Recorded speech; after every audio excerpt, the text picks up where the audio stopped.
Actually, Neil's time. Better late than never. How are you? I was just reading about exercise in your 60s, and it said one of the best things to do is to walk to work every day. So this morning I walked to work. I did. I walked to work. In fact, I walked from your bedroom to your... I figure I'm okay, yeah. Be a little bit of a trip for me. I'd never make it. Oh, you'd make it. Might be a week late, but you'd make it. Yeah. Got some good news from right now until noon. In fact, I tell you where you can go right now.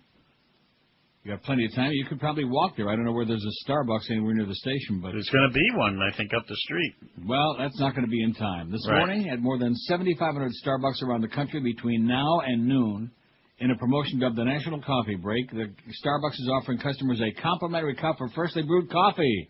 Oh! They expect more than 500,000 12-ounce cups. And for customers who can't make it to the restaurant, Starbucks employees will take coffee to them using mobile sampling venti vans and insulated coffee backpacks. Is that venti or yenti? I think my job was to make the coffee.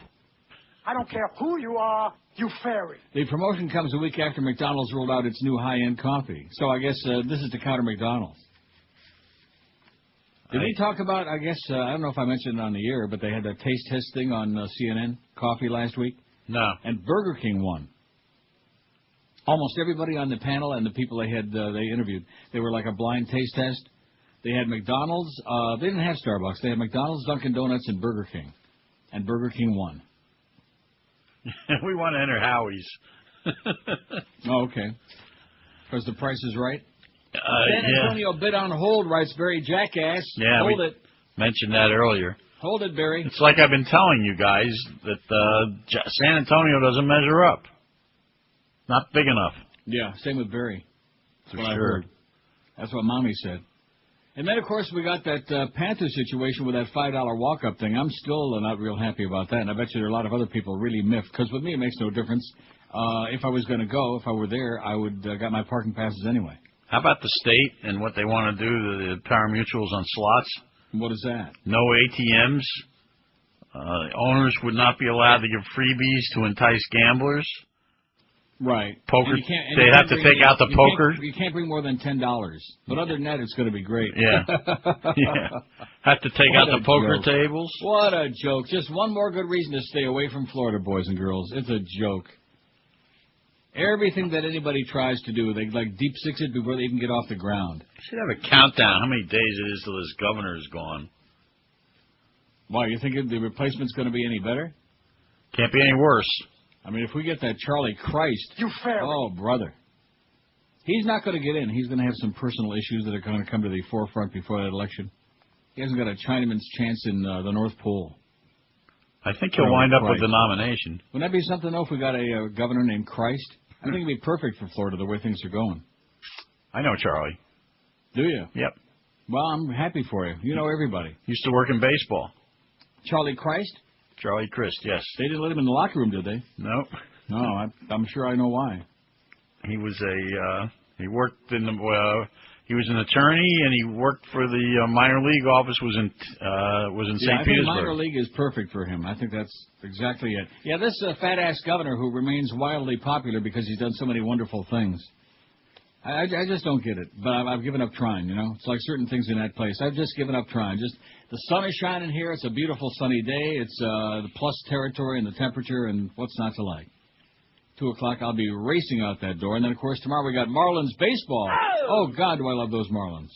At 12:50, no less. Now, we did take a little bit of a preview poll this morning. Which South Florida pro team are you a season ticket holder of? 90%, none. Dolphins, 29, almost 5%. More than 1, 9. The Heat, 9. Marlins, 7. Panthers, 7. Not too many. Not too many in my crowd. Now, if you took that poll, it would be a lot higher because you got the sports nerds. Yeah. But not my crowd. And, of course, the Dolphins, 29, is only because of the fact that, well, first of all, because that's the only game in town, really, and number two, that holds like 75,000 people a game, so they're going to be more and they actually have a large number of season ticket holders. Yep. Wouldn't you really like to know what the honest numbers are of season ticket holders for, like, the Marlins and the Panthers? The Marlins is probably around 4,000 now, I would guess. Get out of here. No way. There's a reason. Less than that. I'll tell you why. Yeah. They wouldn't let the people out from last year. Remember, if they wanted to buy postseason tickets. Yeah. They had to renew season tickets for this year, and they're not letting them out of that deal. I'll be damned. I just had to send off $3,000 to the Panthers for season tickets, which of course I'll get reimbursed for, Clarence, very soon. That's but okay. I just sent $19,000 for Heat season tickets. 19,000. Yep. What the hell? You sit there next to Shaq on the bench? What is that, 19,000? That's what they cost. Wow. $230 a seat per game. Oh, my God. Are you out of your mind? Well, of course, you get reimbursed for that, I hope. I put it on my corporate. You don't get reimbursed for that? What kind of a deal have you got, anyway? For tickets? Brother.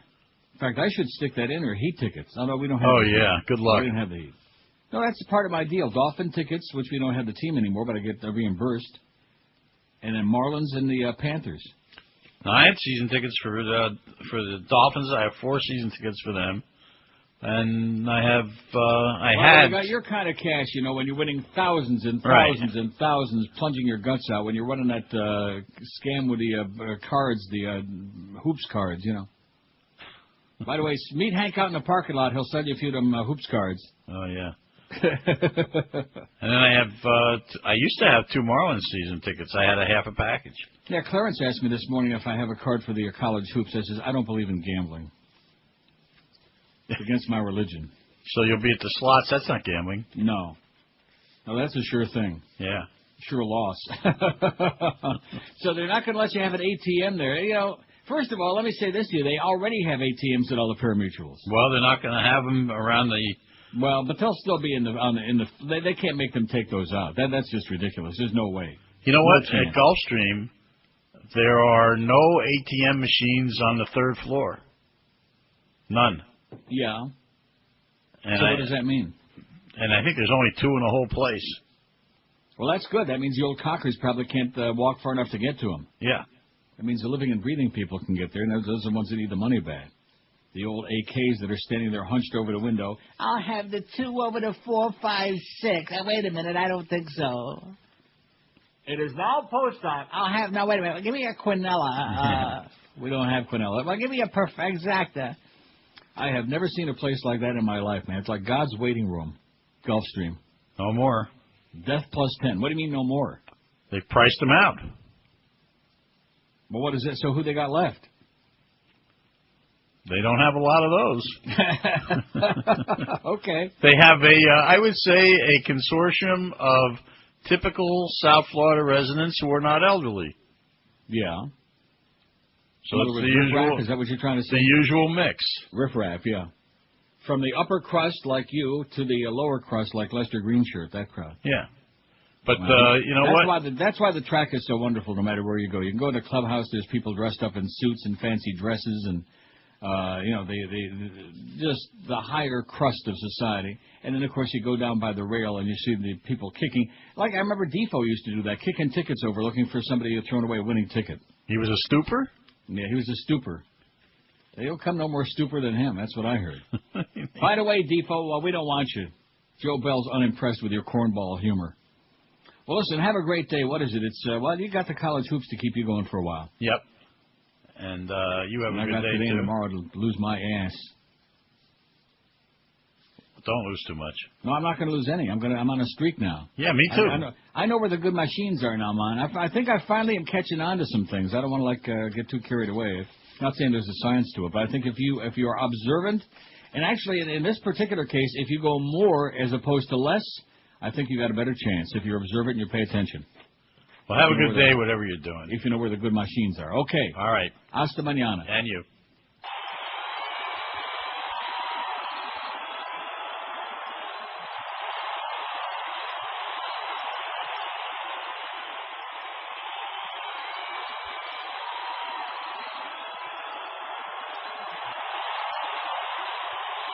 What is going on in this place?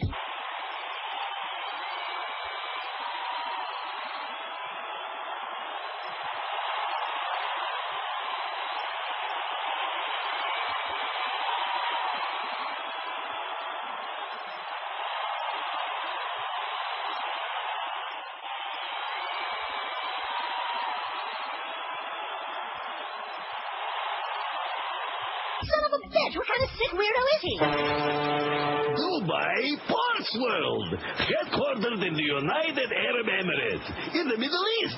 Seriously. Hey, don't worry. We're good at recognizing terrorists. Oh, hello, Abdul. Oh, hi, Mohammed. Hey, I need to check your cargo container very carefully. I hear something ticking. What have you got in there, my friend? Alarm clocks? Excellent. Come ashore. Dubai Ports World. When it comes to safe port operations, we're all you need. Coming soon, Mexican drug lords will take over border security, and Michael Jackson will oversee No Child Left Behind. All right. Sounds like a plan to me. It's 11 past 10 at 560 WQAM. Happy Wednesday to you. What do we got today? We got Geldy at the Yenta Center. Going to cost you $100 to walk up there and say hi to Geldy. Would you pay $100? Eric Reed will be on with him at 3:30. The voice of the heat who speaks through his teeth. That'll be 2 to 4 with Geldy. Mad Dog also at the Yenta Center from 4 to 6:30. What's that all about? Because we got the hockey game tonight. We got the Panthers and the Flyers. I thought that was Friday. No, it's actually tonight. Somebody lied to me. Anyway, that's tonight. And so I guess Mad Dog's going to be there talking hockey. That should be pretty interesting. And then we got the college hoops. Oh, that's on KAT, though. See, this is going to take about a half an hour just to give the schedule. 9:30 till the game is over. It's the Canes and Oklahoma State, the NIT tournament. But it's carried on 1360 KAT because we got the Panthers. And then Curtis follows the all of those things. 12 minutes after 10 at 560. Speaking of hoops hysteria, log on to QM.com, WQAM.com, and make your picks for Bell South Hoops Hysteria.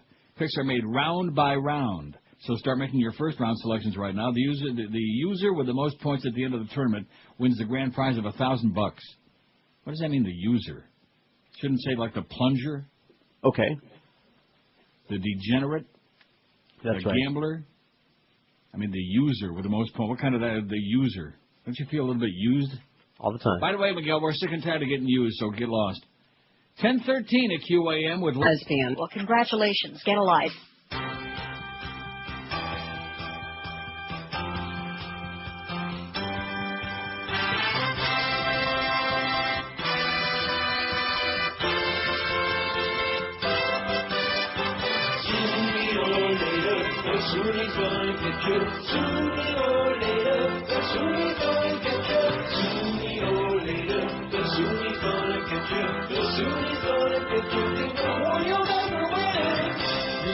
Is what you'll find when you put the genocide with the blueprint of Nazi occupation. Iraqi cries we defend their homes against us instead of the Saudis that deserve retaliation. Sooner or later, the Sunni's gonna get you. The Sunni's gonna get you. In the war you'll never win. You leave no child behind by sending them off to die. Oh, war that's insane and homicidal. Once it's been a genocide, that the people you find with nothing to lose get suicidal. Jesus was God. Jesus was God. Jesus was God. Jesus was God. Sooner or later, the Sunni's gonna get you. The Sunni's gonna get you. The war you'll never win. War you'll never win. We're killing thousands a day. Want us to go away. And the things go away most of the time. Those that matter is lies. Watch your way you in life. The doctors don't have a good deterrent. Sooner or later, the Sunni's gonna get you. Sooner or later, the Sunni's gonna get you. Sooner or later, the Sunni's gonna get you. Sooner or later, the Sunni's gonna get you.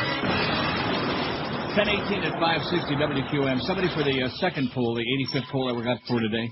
Please add Rita Cosby. And we can't do that because she's a hostess with the Elites. That's right. I don't want to put those people on there. I mean, Chris Matthews is on there and Lou Dobbs because they're not just having their own show, but they open up a mouth and they're commentators or whatever they are.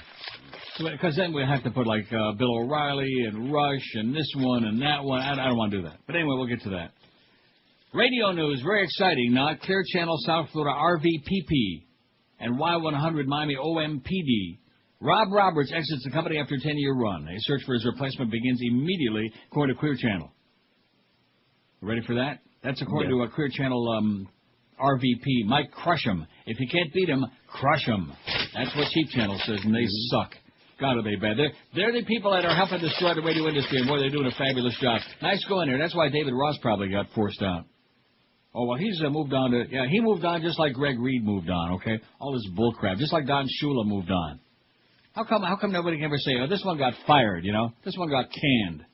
Oh, they finally got sick and tired of their crap, and they moved their ass out. Why can't they just say that? Why can't they say that Don Shula was a doddering old fool, and they called him the brainstem behind his back, or to his face on this show? Why can't they say that? It's not disrespectful. Hey, by the way, let me say it again. You got 2 hours almost to go to Starbucks. I'm surprised you guys are still sitting there. In fact, what you probably ought to do is call them up and have them deliver some right to the station. That would be a good promotion. That would be mighty wide of them. Mm-hmm. Starbucks is offering customers a complimentary cup of freshly brewed coffee between now and noon today as part of a promotion called National Coffee Break at more than 7,500 Starbucks around the country. Boy, we got a Starbucks in every street corner here. If it's not Starbucks, it's they got all these other chains, the Second Cup, all these coffee places. What is that all about, man? I don't get it. What is what all about? The whole coffee thing. It's just... Coffee's good. Get out of here. Okay. Coffee sucks. No, it doesn't. Coffee gives me wild diarrhea, with chocolate. Gives me wild diarrhea. Gives my stomach the green apple quick step. It goes into like a tap dance when I have it. That's Starbucks it's probably a caffeine. Mm-hmm. Well, if that's the case, how come if I drink soda with caffeine, I don't get that? It's different. I see. Starbucks expects to pour more than 500,000 12-ounce cups today for customers who can't make it. The Starbucks employees will be taking coffee to them using mobile sampling venti vans and insulated coffee backpacks. And this on the heels of McDonald's rolling out their new high-end coffee last week. So this is Starbucks striking back. They're striking back at Mickey D's. Okay, mention this with a humper, and of course it's not even worth... real quick. The Marlins informed San Antonio yesterday it'll be a few more weeks before the team in Major League Baseball decide whether to pursue more serious negotiations about moving the team there. San Antonio Judge Nelson Wolff said yesterday. Wolff, the county's highest-ranking politician, said Major League Baseball and the Marlins want to analyze the stadium proposal, media market economics of San Antonio before deciding whether to go. Blah, blah, blah. A bunch of crap. They're not going anywhere. That's the sad news. Okay, so here's the poll, the first poll from yesterday. My spouse or significant other is, we had 1,452 votes. A treasure, 253. Isn't that nice? No. A treasure. Don't have one, 250. Boy, are you well off. Count your blessings. Mm-hmm. Kiss the flow. That's right. Sensational, 150. Irreplaceable, 136. And you laughed. You laughed just like Howard Stern laughs. By the way, Sirius stock is down like just over not even $4.50. It's sinking like a rock. Hot. My spouse or significant other is hot, 134. A pain but great in the sack, 114. I hate this poll, 113. A nag, 100. A nag. Sorry, I couldn't find it. Annoying, 84. Aging badly, 68. Oh, brother. A slob, 35. Stinky, 10. And gross, 5. Absolutely gross. Nauseating. And then we took a quickie poll this morning, like I promised, I threatened to do, which a lot of you didn't get in on, because when we took the poll about what the Marlins ought to do, we had 19 season ticket holders on that thing, but here's only 7. But this is like just a short snapshot, right? Right. Which South Florida pro team are you a season ticket holder of? 594 votes. None. 533. And, of course, at the prices I heard the Humper talking about, 19 grand. Look, seriously. To each his own, you know. But the idea that somebody would spend $19,000 a year for Heat season tickets, for any season tickets, for some kind of a sporting event, all I can say is like that, you know? Couldn't you guys use that money? Yeah, I could use a lot of it. Well, the Humper ought to like to be handing money out to all these schleppers out there, the Beast and Robert and you guys and Coke. That's right. Right? Sure enough. You got that kind of money to throw around. Those multimillionaires on there, like, they don't need your money, Humper. Give it out to the underlings, to the peons. Peon the Heat. Anyway, none, 533. The Dolphins, 29. 4.8% of this crowd are Dolphin season ticket holders. And now that they got that Dowdy's Culpeppers, man, that's going to put them right over the top, isn't it? No. More than 1, 9. Heat, 9. Marlins, 7. Panthers, 7. 1.1% of the audience are Marlins season ticket holders and 1.1% Panther season ticket holders. I put them on about an equal par, even though Josh would disagree with that. He thinks there's more Marlin fans because he was with the organization who'd been brainwashed. Well, I've been to many Marlin games, and I've been to a few Panther games. I can go by the attendance. I would suggest to you that there have been many Marlin games when there were like less than 2,000 people in the stands these last 5 years. Many, many, many games. That's great. Have you ever been to a Panther game when there were fewer than 2,000 seats? Let me tell you something. I've been to a Panther game where there were 600 people. No. Oh, yeah. Get out of here. Once the game got going, in the middle of the game? I'm not talking about the middle of the game. I'm talking about the first period, you know. That's not what attendance is. Attendance is how many people actually show up sometime before the game is over. Well, yeah, they show up late, they leave early, okay? That's the South Florida crowd, mainly because they got the tickets for free from their friends or something, and they don't have much interest anyway. Plus, after they fill their fat face, oh, and I heard about the food. Oh, my God. It's not bad enough they're soaking you folks $5 to walk up. They don't want to let you, if you don't want to pay for parking, they try to blackmail you into parking there because they want to suck that parking money out of your wallet. That's not bad enough. But the food, I'm hearing, is so much worse than ever before. And instead of like real pizza that they used to have, they now have like these, I don't even know what the hell you'd call it. Like crap for like $7.50 or whatever it is. Just ridiculous. Just an insult. But then again, you know, there's a sucker born every minute. That's what, and the reason these sports franchises do these things is because they can get away with it. Then they're always crying, we're leaving, we're losing money. Well, too bad. Put on a good product out there and give us some really decent food at a fair price, and maybe somebody might show up. What a concept, huh? Here's today's poll. And again, we're not putting talk show hosts on there, like Rita Cosby, or Bill O'Reilly, or Sean Hannity, or Rush Limbaugh. Ann Coulter, 161. What political talking head, newsreader, or columnist do you despise the most? And we put left-wingers on here, right-wingers, no-wingers. Alex Winger, 332 votes. Ann Coulter, 161. Nobody can touch that bitch. Ooh. 161. She's in a league of her own, man, that guy, Ann Coulter. I don't think she's got a husband, a boyfriend. I don't think she's ever even seen no. Right, no, not one of those. Ann Coulter, 165. I hate this poll, 26. Bob Novak, 26. We hate him, too. Don't see him no more. Not since Planegate.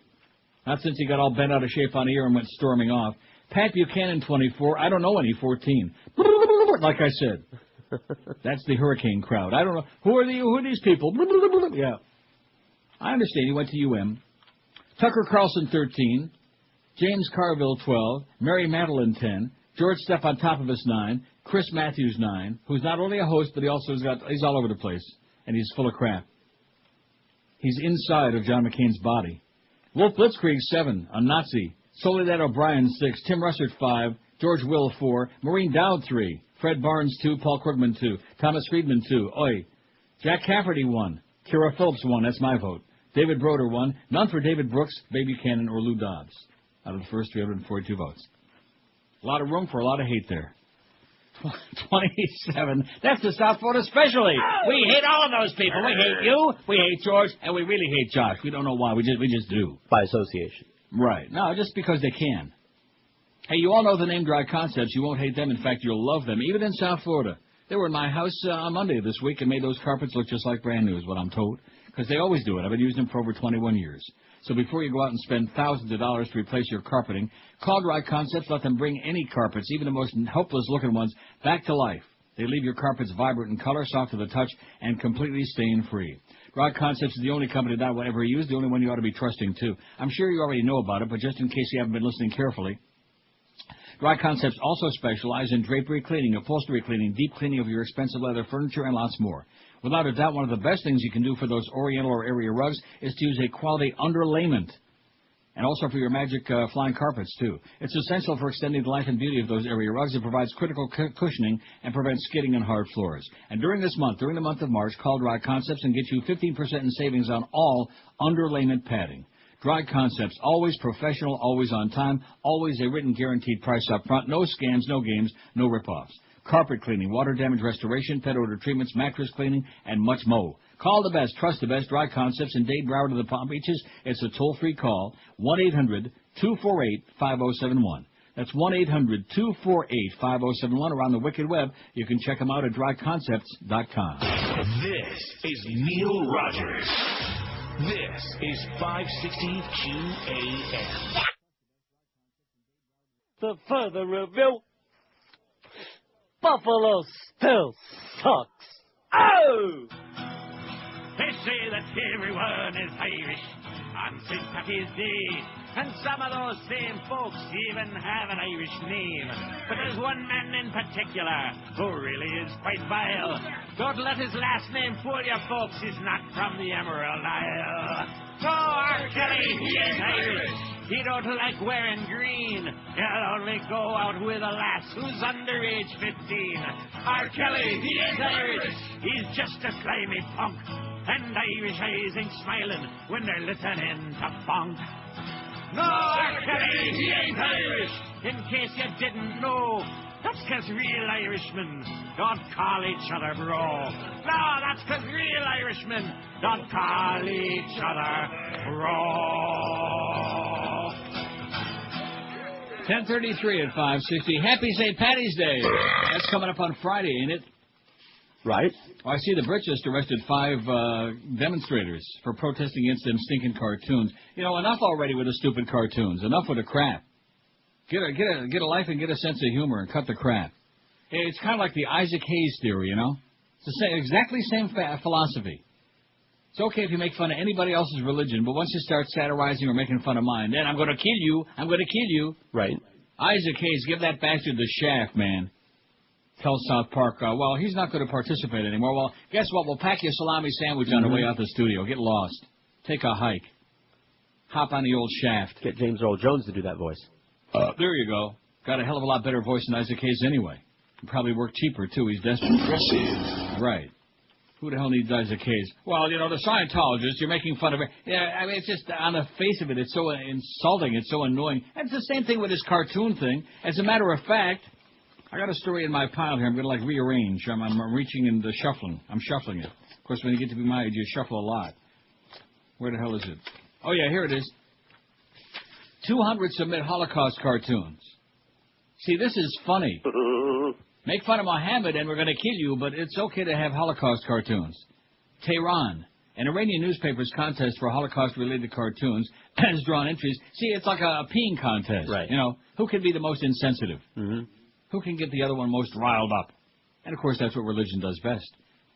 An Iranian newspaper's contest for Holocaust-related cartoons has drawn entries from 200 people with some drawings mocking the World War II slaughter. One entry shows Jews going into a gas pipeline. Most contest entrants are Iranian, but 6 are Americans, and a few cartoons have been submitted from as far away as Indonesia and Brazil. According to the Hamshahiri newspaper, a few of the drawings have been posted online. Hamshahri began the contest last month as a test of the West's readiness to print cartoons about the Nazi killing of 6 million Jews in WW2. The contest comes in response to caricatures of the Prophet Muhammad printed in Europe. One submission reflects the opinion of Iranian President Mahmoud, whatever his name is. The cartoon shows a circle of 9 Jewish men entering and leaving a gas chamber that shows a counter reading 5,999,999, implying that Jews have inflated the number of Holocaust victims. You follow that? Okay. Nope. And, because this thing will never end, it's got a life of its own, in Champaign, Illinois, and this is what's going on in America, fascista, baby, fascista. Your people are the green tooth crowd. They ought to be ecstatic. They ought to be like squeezing each other's kneecaps. They're so excited. Because fascism, which they evidently loved when Batista was running things in Cuba, they love fascism. And they got it full-fledged now with a capital F, as in F-U. Champaign, Illinois, an editor who chose to publish caricatures of Prophet Muhammad at the University of Illinois student-run newspaper last month has been fired, the paper's publisher announced yesterday. What are you going to do about it? Yeah. Well, as long as I got these, I might as well use them. Damn straight. In fact, I used that one there with the humper. And in fact... What are you going to do about it? You fairy. There you go. Acton H. Gorton, I wonder if he's kin of the Gorton fisherman, was suspended with pay from the Daily Illini days after the February 9th publication of the cartoons, which sparked Muslim protests around the world after they first appeared in that Danish newspaper. At the time, Daily Illini publishers said the action was taken against Gorton not for publishing the cartoons, but for failing to discuss it with others in the newsroom first. What are they going to think on the Arab street? The Illini Media Company Board of Directors, which comprises students and faculty, voted unanimously to fire the editor after a review found that Gorton violated Daily Illini policies about thoughtful discussion and preparation for the publication of inflammatory material, according to a statement. Gorton had said he sought out advice from the Daily Illini's former editor-in-chief and others before deciding to run the cartoons. He has said that accusations he tried to hide his decision were wrong. On Tuesday, he called his firing a blow against free speech in college campuses. Oh, who the hell is he thinking that we got free speech on college campuses or any other place in America? If I can be fired, what will other students think who maybe want to challenge the status quo, said Gorton, who had briefly addressed a board meeting the previous night. This is a bad precedent. Or is that a bad president? Both. Gorton said he intends to sue the publishers of the Daily Illini, citing among other complaints unlawful dismissal. You get their ass, baby. Acting.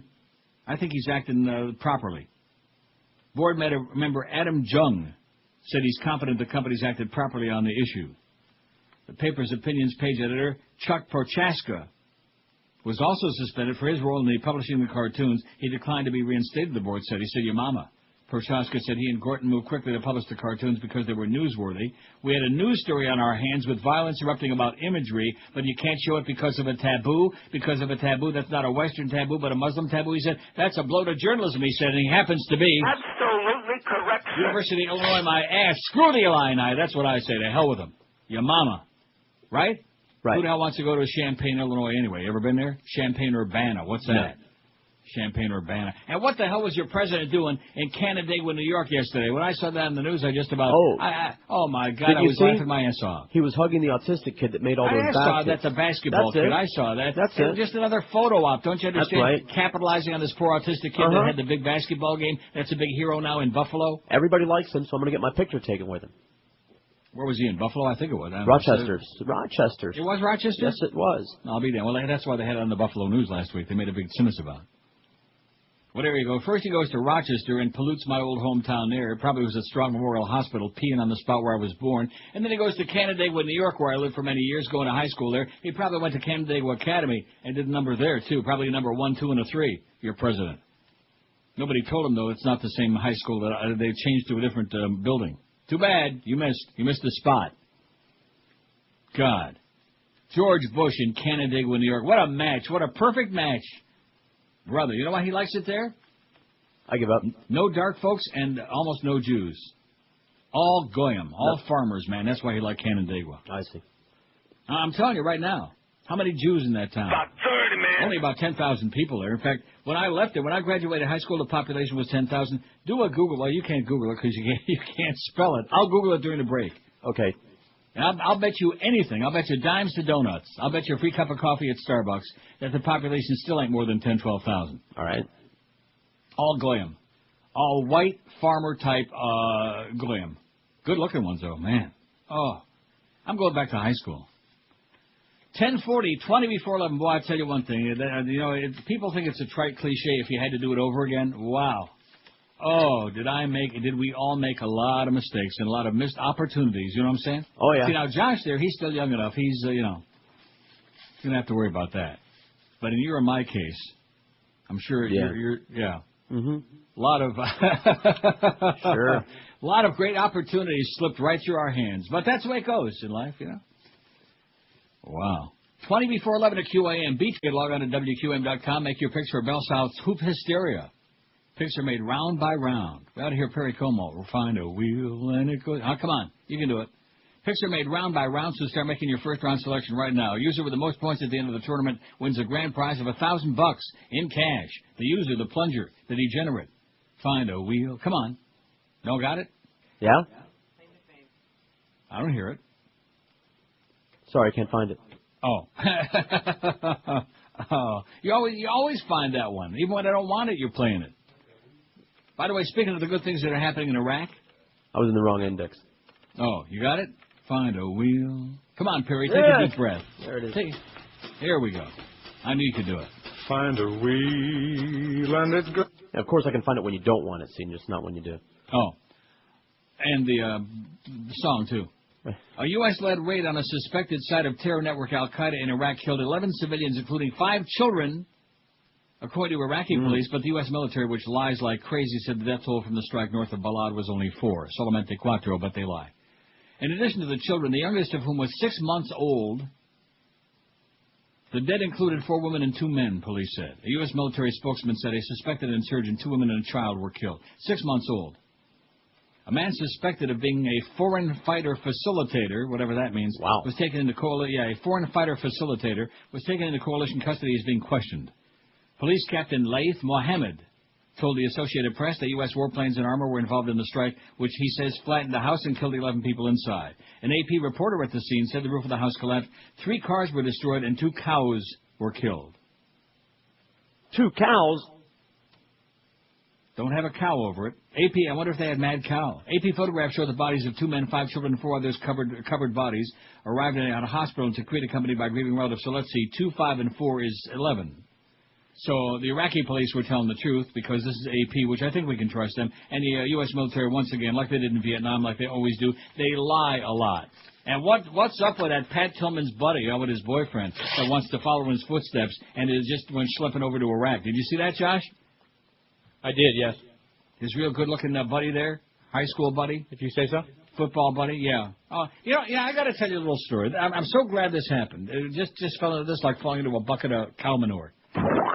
Yesterday, I'm walking to lunch after the show, okay? This is a true story. It's not a big deal. And coming in the other direction was a young blonde, I think she was maybe like early 20s. And I looked at her and I thought to myself, man, she is just unbelievably hot. She's just beautiful. I mean, again, obviously I wasn't like interested sexually, but it just crossed my mind, wow, she is a knockout, you see? Okay. Now, that's easy to understand, isn't it? Okay. So far. And then I thought to myself, immediately knowing the way my faggy old brain works, I thought to myself, there is absolutely no way that a heterosexual guy could have been walking along the same street and seeing a really hot-looking, on the same category. Let's say that she was about a 15 on a scale of 10, and she was great. Mm-hmm. And there was a guy that looked equally great-looking coming the other way. There's no way that a straight guy wouldn't, maybe not in the same terms, but wouldn't register there, but he would, block it out. You know what I'm saying? Only a very few select, very, very self-confident guys would say, oh, yeah, I can see that. I understand. Well, I can only speak for myself, of course, and all the other straight guys. We wouldn't give it a thought, is what would happen. Well, that's sad. It's not that. I mean, look, I can, And you know something? I don't believe that. All right. I don't believe it. I'll tell you like this, okay? I can't tell if a guy's good looking, so to speak. Listen to me. I can look at a guy. We're back to first grade again. We're back to kindergarten with a sandbox. Listen to me. Why can't I have an opinion here? I can look at a guy and be like, he's in good shape. Like he's. No, not in good shape. But Get out of here, good shape. Good shape, what, from the neck up? I can't tell if a guy is it like women? He attract. Well, let me ask you this. Do you know the beast? Don't know. Do you know the beast? Yeah. I mean, do we have to go back to this again? Let's sit Tom Brady next to the beast, okay? Which guy? Forget about who's in better shape. That goes without saying. Right. Even a dead man. Anybody can. But here's the thing: just because the guy's in good shape doesn't mean that chicks think he's hot. I can't. The question isn't whether chicks think he's hot. That has nothing to do with what I'm talking about. Okay? I'm trying to make a point to you, and you're both tap dancing around like you're doing a Kazatsky. You're so nervous. I'm not. Yeah, wait, no, you're not because you're full of crap. Right. You can't tell a good-looking guy when you see him. I didn't say that at all.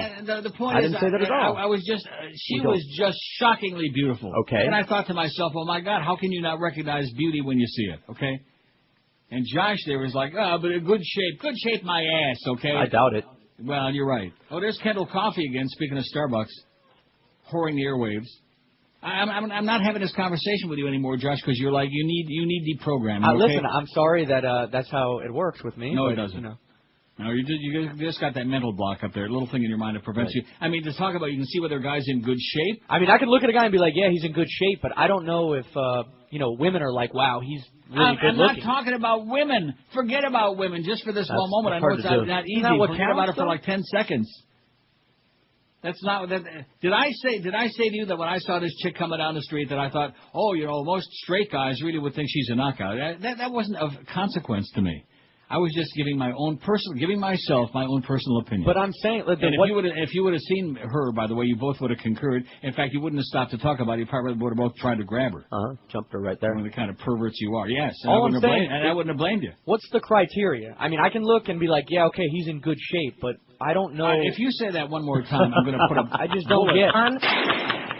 Yeah, I'm going to put a bullet through where your brain used to be. I'll tell you right now. It's deep in your. Those guys don't give it a thought unless something comes up. Like, for example, in Gone with the Wind, they portrayed Leslie Howard as the guy. I'm not talking about in Gone with the Wind. I'm talking about in your daily life. In daily life, mall, it doesn't. When You don't shopping, think about it. When you're in Publix. They might as well be invisible. If there was a shockingly good-looking, I'm not talking about just a Let me tell you what does take notice. What you do notice if they're shockingly ugly. Then your head turns and you go, oh, my God. But I can look in the mirror and see that. Well, as you said, if you're walking down the mall, all the guys are invisible unless they look like some sort of a horrendous elephant man, and then you notice. That's sad. Well, that's how it goes. No, you're giving your own honest perspective. That's me. That's fine. Me. That's yeah. you. I'm there with you. I mean, I don't really. No, you're not there with him. I've never in my life. Listen, I've never in my life been walking on the street and go, damn, that's a good-looking guy. No, that's never happened. It just never happened. No. I don't know what to tell you. No, it hasn't. Well, maybe you just haven't seen. Of course, you're in South Florida. You've spent too much time there. That could be part of it. Sometimes things will come up though. I'm happy about that, by the way. Like, like your ex-girlfriend leaves you for some Geldy thinks about it. Hey, that's a good-looking guy. All the time, I understand. Yeah. And he isn't worried about his own. I mean, from what I'm hearing, he's got a hot wife and 2 kids. Whatever.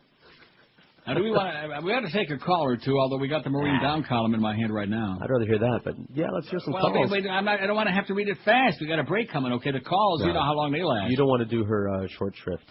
Right. She don't look at it. She's all right. WQAM, hello. Hey, Neil. Yes, sir. Okay. How you doing? All right. Yeah, on the subject you guys are talking about, I mean, I can look at a guy. I'm a heterosexual. I can look at a guy and immediately know he's getting all kind of action. Yeah. Like from women. Well, that's the same thing. Okay. But on the other hand, I see some guys with really hot women, and I cannot figure out for the that goes without saying. Either the women have bad eyesight or there's something there that doesn't meet the eye. There's no question about that. And we all say that. You think, holy cow. In either case, either the guy's real good looking with a real dog or the other way around. She's as hot as can be and the guy looks like the beast's ass, Sorry, right near lunchtime to do that one. That's a given. Oh, there's a guy. He's not like all uptight and doing the dance. Oh, I got to do this dance. I'm dancing. Jesus, God. I'm so sorry I brought it up. I forget how the hell that even came up. I don't know. You saw the blonde chick. All I'm trying to say is that's so wrong is when you see somebody who is exceptional, and I'm not just talking about good looking, okay, there's a lot of good looking. I'm talking about extraordinarily good looking people. Maybe 1 out of like 10 million people might look that good. That's how good this chick looked yesterday. I'm not exaggerating. Okay. You would stop and take notice. I'm not saying that you're going to start like breathing heavily and getting all emotional. And I'm just telling you that you notice it. Now you don't because you're Cuban, so I can understand that it's pre-programmed into you. That's it. But Josh, on the other hand, well, his story is obviously there's something deeply Irish. Is Neil Rogers. There it is. This is 560 That's what it is. QAM. This is the Neil Rogers Show. This is your brain. Any questions?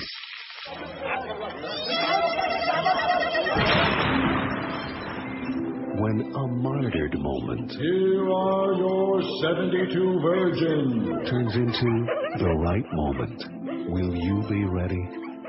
You can be with Ciala, the only ED tablet that works for up to 36 hours or 72 virgins, whichever comes first.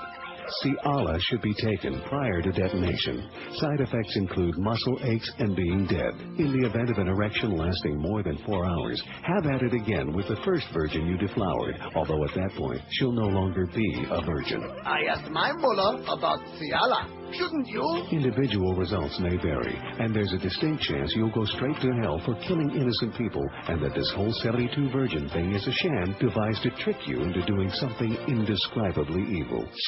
Allah, I'm ready. Oh, I love it. It's 11:02 at 560 WQAM. Josh is regressing, okay, so we're never going to bring this up again on the show because you're regressing. You're moving, you're losing, instead of making progress, you're going backward. No progress to be made there, man. I understand. God forbid. Oh, gee, they're going to think I'm... Whatever. I explained it to him during the break. Explain what? that to gay guys, everyone is gay, and it's just a matter of you got to admit how gay you are, or you're just a coward. That is BS. That is, oh my God, you are so Cuban, man. It's just unbelievable. Now, if you're talking about Cubans, I would agree with that. You know what I'm saying? Absolutely. Yeah. And the gay guys aren't going to be satisfied unless you get the other guy to admit that there's some kind of gay and that you can look at a man and do you appreciate think I it. made this story up about seeing that chick in Of course the not. street yesterday? Of course So not. what? There's a point to be made there, boy. okay? There's Talk a about point. humorless. I beg your pardon? It's like, where's your humor all of a sudden? Who, me? Yeah. Oh, you're funny, all right. You're in panic. You're a scream. Come on, Josh, admit it. All the guys that you thought were good looking, come on. You know, actually, last Tom week Brady. I saw this guy. No. Yeah. Sorry. He wasn't good looking. He was in good shape. That's right. Of course, how would you know he was He in was really good shapely. shape unless you saw him with his clothes off? But anyway, He was flexing. Maureen Dowd writes, forget about it, okay? Forget about it. What's better, his empty suit or her baggage, says Maureen. And she's talking about Barack Obama and Hillary. She says, there's only one reason I continue to brave Washington's dreary formal press dinners, which are so calcified, they're a bad cross between a zombie movie and those little Mexican Day of the Dead sculptures. I find it highly instructive to hear politicians make humor speeches. It's difficult and few politicians do it well. It took Bill Clinton almost 2 terms to make a funny speech. He kept letting a petulant tone creep in. Even though W would probably rather spend the night in Baghdad than go to a banquet way past his bedtime, where he's getting lampooned by reporters still able to drink, he was a master right from the start. Lynn Cheney is a practiced speaker, but a bit tone-deaf on humor. At the Gridiron dinner here on Saturday, she said of her husband, he has a great sense of humor. Just the other day I asked him, do you know how many terrorists it takes to paint a wall? And he answered right back, it depends on how hard you throw them. People laughed, but it felt creepy, the kind of humor that makes more terrorists. Everyone was curious to hear Barack Obama, the Democratic speaker. He arrived last year as a star, then lapsed into a cipher, even getting punked by John McCain last month. In the Capitol's version of Dancing with the Stars, Senator Obama won, turning in a smooth, funny performance that lifted him from his tyro track. He tweaked fellow Democrats, telling the white-tie crowd, men in tails, women in gowns, an orchestra playing as folks reminisce about the good old days, kind of like dinner at the Careys. He mocked the president's unauthorized snooping, saying he'd asked my staff to conduct all phone conversations in the Kenyan dialect of Luo. He advised W to spy on the Weather Channel and find out when the big storms are coming. After saying he enjoyed the Olympic biathlon of shooting and skiing, he deadpan turned to Dick Cheney, probably not your sport, Mr. Vice President. It may be true that Americans, as one Democrat told me, will never elect a guy as president who has a name like a Middle East terrorist, and it may be true that Democrats are racing like lemmings toward a race where, as one moaned, John McCain will dribble Hillary Clinton's head down the court like a basketball. But the clever... Can you just see that? I see it. But the clever, elegant performance by Mr. Obama, who's intent on keeping his head down in the Senate until he, too, can be a tedious insider, underscored the Democratic vacuum. Not only do the Democrats stand for anything, as Mr. Obama semi-joked, but they have no champion at a time when people are hungry for an exciting leader, when the party should be roaring and soaring against the Bushies' power-mad stumbles. They should groom an 08 star who can run on the pledge of doing what's right instead of only what's far right. The Republicans won with Ronald Reagan and W by taking guys with more likability and sizzle and experience. They figure they'll win in a McCain-Hillary duel by running conservative beloved by the media and by many Democrats against the polarizing northerner who can't win any red states despite pandering to conservatives. The weak and pathetic Democrats seem to move inexorably toward candidates who turn a lot of people off. They should find somebody captivating with an intensely American success story, someone like Senator Obama, Tom Brokaw, or some innovative business mogul who's less crazy than Ross Perot, and shape the campaign around that leader. Barack Obama is 44. JFK, who had a reputation as a callow playboy and lawmaker who barely knew his way around the hill, was 43 when he became president. With seniority comes dullness, and unless you can draw on it in desperate times, promise is merely a curse. Democrats think Senator Potential's experience doesn't match Senator Potholes. Much of hers is a first lady who bollocks up chunks of domestic policy. They also support she may be more macho than he is. They fret that the freshman Illinois senator will wilt against the Arizona senator's foreign policy experience, and probably he would. But Mr. McCain, a big hawk on Iraq, has talked of sending in more troops. His mentor was Henry Kissinger. These are not recommendations. W had the foreign policy dream team, and it shattered our foreign policy ideals and self-image. Despite hundreds of years of combined experience, the Bushies rammed through cronies and schemes that were so destructive, it'll take hundreds of years to straighten out their mistakes. The Democrats should not dismiss a politically less experienced but personally more charismatic prospect as an empty vessel. Maybe an empty vessel can fill the room. Little shot at Hillary there, huh? Mm-hmm. Good. John McCain dribbling her head down the like a basketball down the basketball What a court. death wish they have. Yes, they do. Absolutely correct. Not to mention, of course, that Feingold is PO'd, and rightfully so. And, of course, your hero, Lou Dobbs, last night, as he's teasing the stories on CNN, one of the second or third story, what is this man thinking of? Russ Feingold, has he lost his mind, wanting to censure the president? See, this is the way it goes on that show all the time. He'll spend, like, days now ripping Bush an ass and all the incompetent and irresponsible things he's done, and it's out of control. And then all of a sudden he'll come on like, oh, my gosh, how is this possible to be talking about impeachment or censure? Like he hasn't been listening to his own script, you know what I'm saying? Yeah. Your hero, Lou Dobbs. H&R Block disguised costs of setting up IRAs going to Elliot Spitzer. That's my hero, Elliot Spitzer. He's going to get it. He'd be the guy. Going to get what? He's going to be the next president. Oh, good. Always Jewish. But then again, so is Russ Feingold. And so is Al Sharpton. Yeah, but Spitzer doesn't sound very Jewy. What political talking head, newsreader, or columnist do you despise the most? Another one of those who do you hate polls that South Florida just dies for. 463 votes. Of course, this is our third poll in 2 days, so we're not going to do 1,000 on this one. By the way, how's that fundraiser coming? Oh, we're getting a total now. Are you really? Yeah. Get out of here. Okay. I mean, including online? When we left yesterday, we had 17,270 for a Bandit Pet Rescue on the Neil Rogers About 30, man. TVs and T-shirts.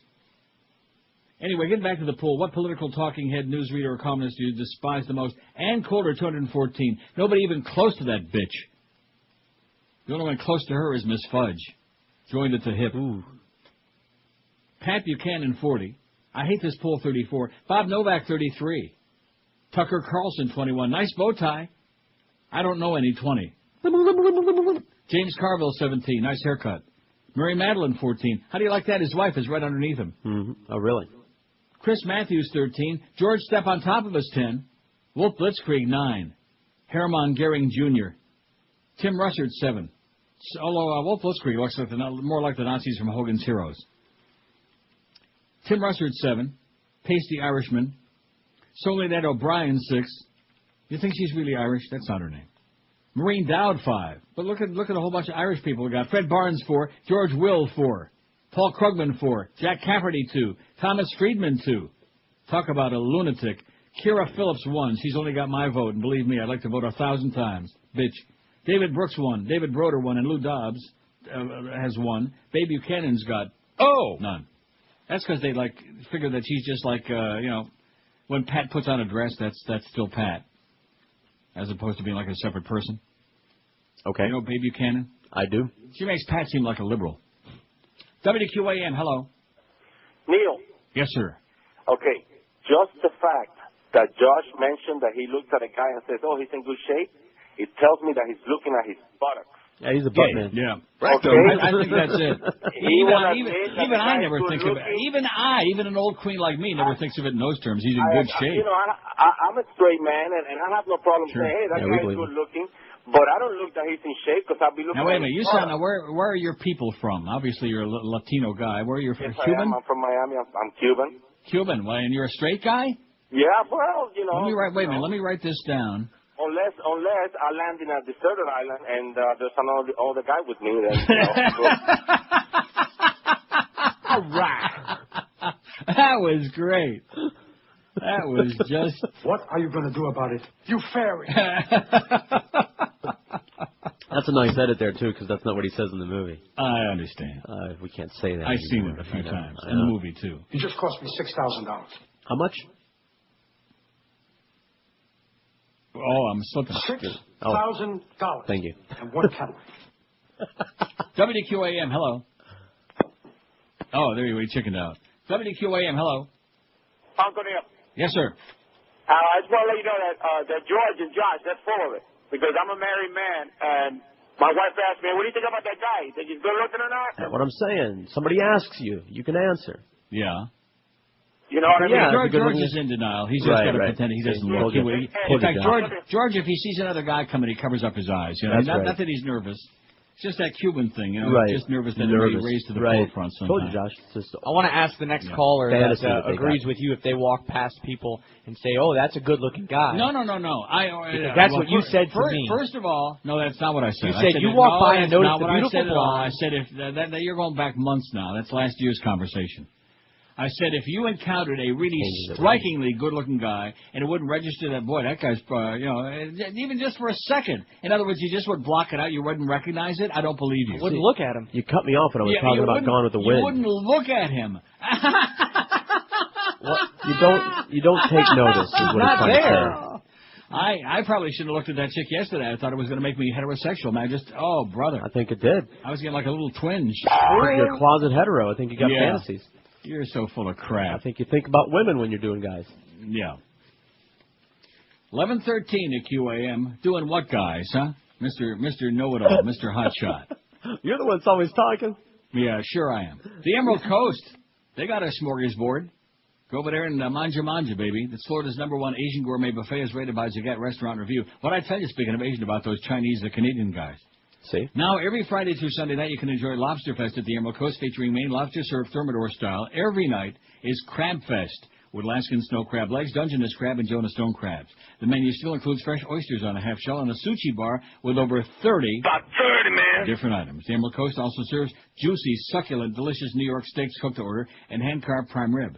And on the weekends for dessert, leave room for the Emerald Coast's famous 40-inch chocolate fountain. You can hand dip your own strawberries, marshmallows, other decadent treats. Check out their new all-you-can-eat sushi bar featuring sashimi, tuna tataki. Oh, put some of that under your bed with the powdered milk. Over 20 different types of sushi rolls and lots more. The Emerald Coast has got 3 convenient locations to serve you. They're in Sunrise, Sunny Isles Beach, and prestigious Pembroke Pines. Reservations suggested for a real pig out, a real feast that you're going to love. Everything fresh and delicious. It's the Emerald Coast. Call 954-572-3822. This is Neil Rogers. This is 560 QAM. That's a good-looking guy. He's a very handsome young man. Who can't see that?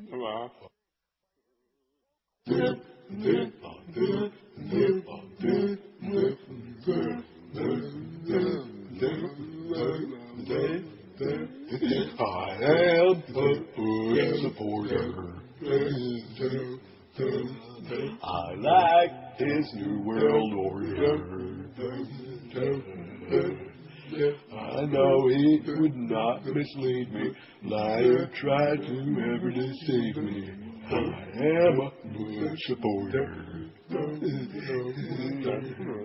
Oceans, no. Your vanguard flying machines can get to us. I'm an inbred retard homo. Don't care if he taps my phone. No, I'm a Bush supporter. I ain't got nothing to hide, and I still say that when I'm inside the gulag built by Halliburton. He will get us into our run with lives the size of Ann Coulter's hands. I am a Bush supporter. Republican mango muncher. I wish I had a hummer. The bone in my skull is thicker. I still have a W sticker. Oh, for my mother. Light up my life. Abu Ghraib. 11:19 at QAM. You explain that to me. Anyway, Leno apologizes to offended viewer. Jay Leno just bugs the crap out of me, and here's one of the reasons why. He is just crap. Jay Leno knows that comedy means sometimes having to say you're sorry. After Leno's Tonight Show aired a sketch that compared Vice President Dick Cheney's hunting accident to a 2003 videotaped shooting outside an L.A. courthouse, he received a letter of complaint from a viewer. Wendy Brogan, a friend of shooting victim Gerald Curry, wrote to Leno condemning the recent sketch as offensive and asking him to do the right thing relative to this matter. Within days, Leno responded with a phone call that greatly impressed Brogan, the Daily News of L.A. reported on yesterday. He said, "Hello, Wendy, this is Jay Leno. I'm calling about the letter you wrote, and I want to apologize. I would just want to let you know we make mistakes sometimes, and we don't mean to hurt people." What a wimp. Maybe he ought to get together with Isaac Hayes and go to a Scientologist meeting. They can get clear together. Right. They can get what? It's Clear. not unusual Clear. for Leno to make such calls, an NBC spokeswoman said yesterday. In February, he contacted Thomas B. Mudd of Saginaw, Michigan. Oh, I wonder if he's kin to Roger Mudd. Didn't he croak? Roger Mudd, that used to do the news on CBS. Who? Remember him very... Oh, a Roger long time Mudd. ago, like 100 years ago, right? Yeah. To apologize for a mistake he made in talking about Mudd's great-grandfather, Dr. Samuel Mudd, who set John Wilkes Booth's broken leg after Booth assassinated President Lincoln. Curry, an attorney whose shooting has been fodder for several Leno jokes, said he appreciated the call to Brogan, but bears no ill will toward the Tonight Show host. I like Leno. It doesn't bother me, Curry said. I don't take it personally, so I wasn't upset with him. He's just making fun. But I think this says a lot about him that he'd take time to apologize. How do you like that? Wow. Boring. Really boring. Log on to WQAM.com, speaking of boring, and make your picks for Bell South Hoops Hysteria. Picks are made round by round, so start making your first-round selections now, because the plunger with the most points at the end of the tournament wins the grand prize of $1,000. Sounds like gambling to me. Now, what that sounds like? Sure does. Sounds like we're participating in some kind of like an illegal office gambling. We're running our own book, yeah. Yeah, right. And by the way, if you need any phone numbers, Hank will be giving them out tomorrow. WQAM, hello. Hey, Neil. Yes, sir. You haven't commented on right-wing fundamentalist Tom Brady's trip to Israel. Well, what does that mean? No, you're a fan of his. And he's... I don't know anything about his trip to Israel or his politics, nor do I care. Well, he was pandering over there in Israel. We love the Jews. Yeah, and you're just jealous that he plays for the Patriots and not for your horseball team. Isn't that the truth, sir? No, it's just you didn't mention it. Because I never saw it. Where did you see that? In the Internet. Google it. On the Internet where? CNN. Get out of here. See it in my ass. Get out of here. I'll Google it during the break. Like I'm going. Well, who cares what his politics are? And maybe he does like the Jews. I hope so. Gives me a little hope. Not much. Boy, you talk about silly people. Okay, he's worried about what Tom Brady's politics are. This is South Florida, man. There's a real intellectual for you. Yeah. And you know what? I'd still do them. How do you like that? Jackass. What's that got to do with it? Right, exactly. Who cares about... Just like that chick yesterday, if you'd have seen her, you wouldn't have asked her, hey, who'd you vote for last time? No, you you're right. vote for Stephen Harper, eh? Although... You wouldn't have given a damn. You know, if she'd have voted right-wing, I'd have been a little bit rougher, I think. Pulled her hair a little bit, That's right. That's exactly right. Maybe a little spanking was That's ordered. right. That's it. Red rubber ball action. Red rubber ball. Take that one out of Joyce's mouth. But I'd have had fun one way or another. Right. I'm sure I know which way. Every which way. WQAM, hello. WQAM Raspberry Line, hello. Hi, Neil. Good morning. Yes, sir. Loyal listener for about 15 years now. I went ahead and I bought the CD for the Internet to you guys, and I still haven't received it. I just wanted to know what was going on, see if I could donate my money, and then just just go get it wherever you guys are at. I just wanted to know. You wanted to know what? Like, am I going to deliver it personally to your house? Well, yeah, I ordered it the first or the second day that it came out, and I've called, and they told me, it's going out today, and then never happened. It'll get there, okay? We don't rip off your money. It'll get there. Yeah. Just relax. Just put it away and relax. Let's see. Tom Brady. I got it. It's where Bob Kraft and Tom Brady take trip to Israel. Bob Kraft is the owner of the team. Is there anything wrong with that? Maybe Bob Kraft likes those Jews over there. I don't know. I'm sure not that crazy about the ones I met. Let's see. Tom Brady takes a trip to Israel. Here we go. Well, where's the story? Oh, jeez. This is Tom Brady. It's so where's the story? Have you got it? I have a story.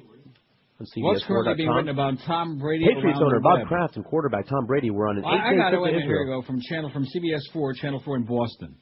Now, let me just click on a thing. I want to get the whole thing on there. Why didn't you read it? Because I didn't see it. How would have I ever seen that? Christ almighty. Just like yesterday, we wouldn't have, it was on CNN, or no, it was in the Herald. But it was like kind of where they had the 80 million little stories way down below. Never seen that thing about the Panthers charging $5 to walk up if you don't want to get ripped on and park there? Okay, here you go. I don't want to try to read it off the thing because it's real teeny tiny print, so I'm printing it out right now. Just to satisfy that guy who's a big, what's-his-name fan, Dante Culpeppers. And by the way, I thought that Gus Frerotte was the second coming of Joe Namath all over again. Isn't that what we thought? Isn't that what we were told, Josh? No, that's what we're being told. Oh, and this didn't print out. Jesus Christ. Okay, I'll read it off the thing. Small print and all. See how good my eyes are. Patriots owner Bob Kraft and quarterback Tom Brady are on an 8-day trip in Israel How do you like that? Good Jewish boy? Kraft and his wife Myra and Brady are part of the combined Jewish philanthropies contingent that's making a number of stops throughout Israel. Brady threw out the first ball to two American football, doesn't make any sense, exhibition games in Israel at Kraft Stadium on Thursday. Combined Jewish Philanthropies of Greater Boston, which is chaired by Myra Kraft, is in the central planning and fundraising arm of Boston's Jewish community. So what the hell's that got to do with politics or pandering to anybody, huh? CBS anchor Sarah Underwood was also invited on the Israel trip, as were Sovereign Bank President and CEO Joe Campanelli and somebody else, George Regan. Got nothing to do with politics at all. Bob Kraft's wife is the chairman of this fundraising committee, and so there Tom Brady, was, which I'm sure was invited to go along. And right away, he's pandering to the Jews. He's an ultra-right-winger. We only wish we had him. This is Neil Rogers. Both, Sally. I wish I had him. This is 560 Jackass. QAM. And a republic, baby. Only in Miami. Somebody once told me Washington's gonna roll me. I ain't the sharpest tool in the shed. Democrats said I was dumb with their fingers and their thumbs and the shape of a W on their forehead. Now, the scandals are coming and they don't stop coming. Never should have let Dick Cheney go hunting. Didn't make sense to give up the ports or try to put Harriet Miers on the court. Abu Ghraib and Scooter Libby, these are the things that do not help me. You never know how it'll go. I've never seen polls this low. Hey now, I'm a lame duck sitting here with no friends. Hey now, I'm a lame duck waiting here for the end. My only friend is Carl. Even he thinks this is getting old. My second term is on hold, so I sit here collecting mold. It's 11:31 at 560. By the way, speaking of really classy guys, I mean, let's compare Tom Brady, who's doing some work for charity. Aren't we always hearing about the great things that the Dolphins and other professional sports teams do for charity, Josh? Maybe you are. Oh, yeah, all the time. No, seriously, I'm serious about that. By the way, Linda Murray wants too much money. They may cut his ass. But anyway, I mean, this is from February 2nd. This is from the Associated Press of last year, February 2, 2005. I'm sure you remember the story. Donnie Culpepper showed off his scrambling ability Wednesday in a crowded convention center ballroom. The Minnesota Vikings quarterback presented a paralyzed high school football player two diamond necklaces worth about $75,000 during an NFL award ceremony, but then awkwardly asked for them back after the ceremony was finished. I remember that. Yeah, the apparent gift prompted a mother to cry, a father to think about buying a safe to store it, and Culpepper to find a way out of the mess. I'll get him something else, Culpepper said sheepishly. The confusion. Oh, and speaking of shipments, it said about FedEx. I just got an email from Amazon.com, and my Shirtaki's been shipped. All right. I hope.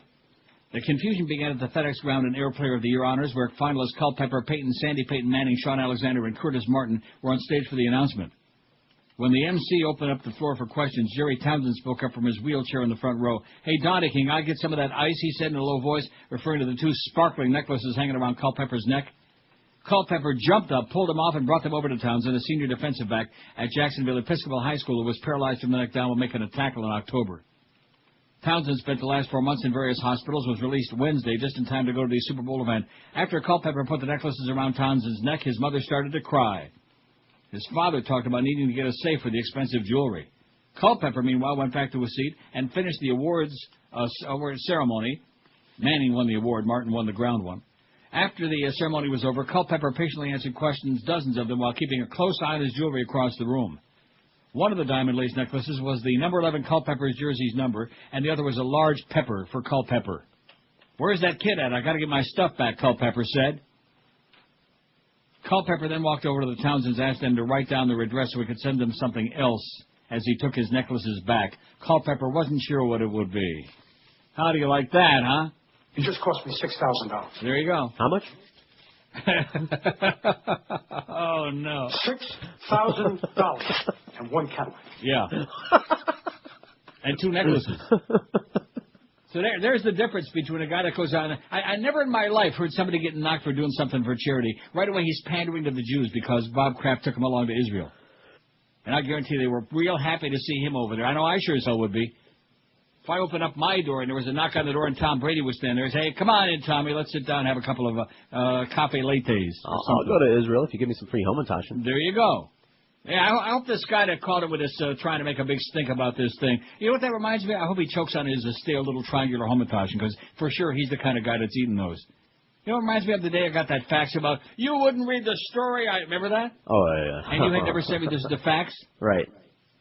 And then you sent it to me, and I read it. I don't remember what it was about. And then I'll get an apology, I'm sorry. Something about dogs. Whatever the hell it was. I never got the facts. How the hell was I supposed to read? Like, we're covering up the news on this show, okay? That's why we're so newsy, because we're real selective, okay?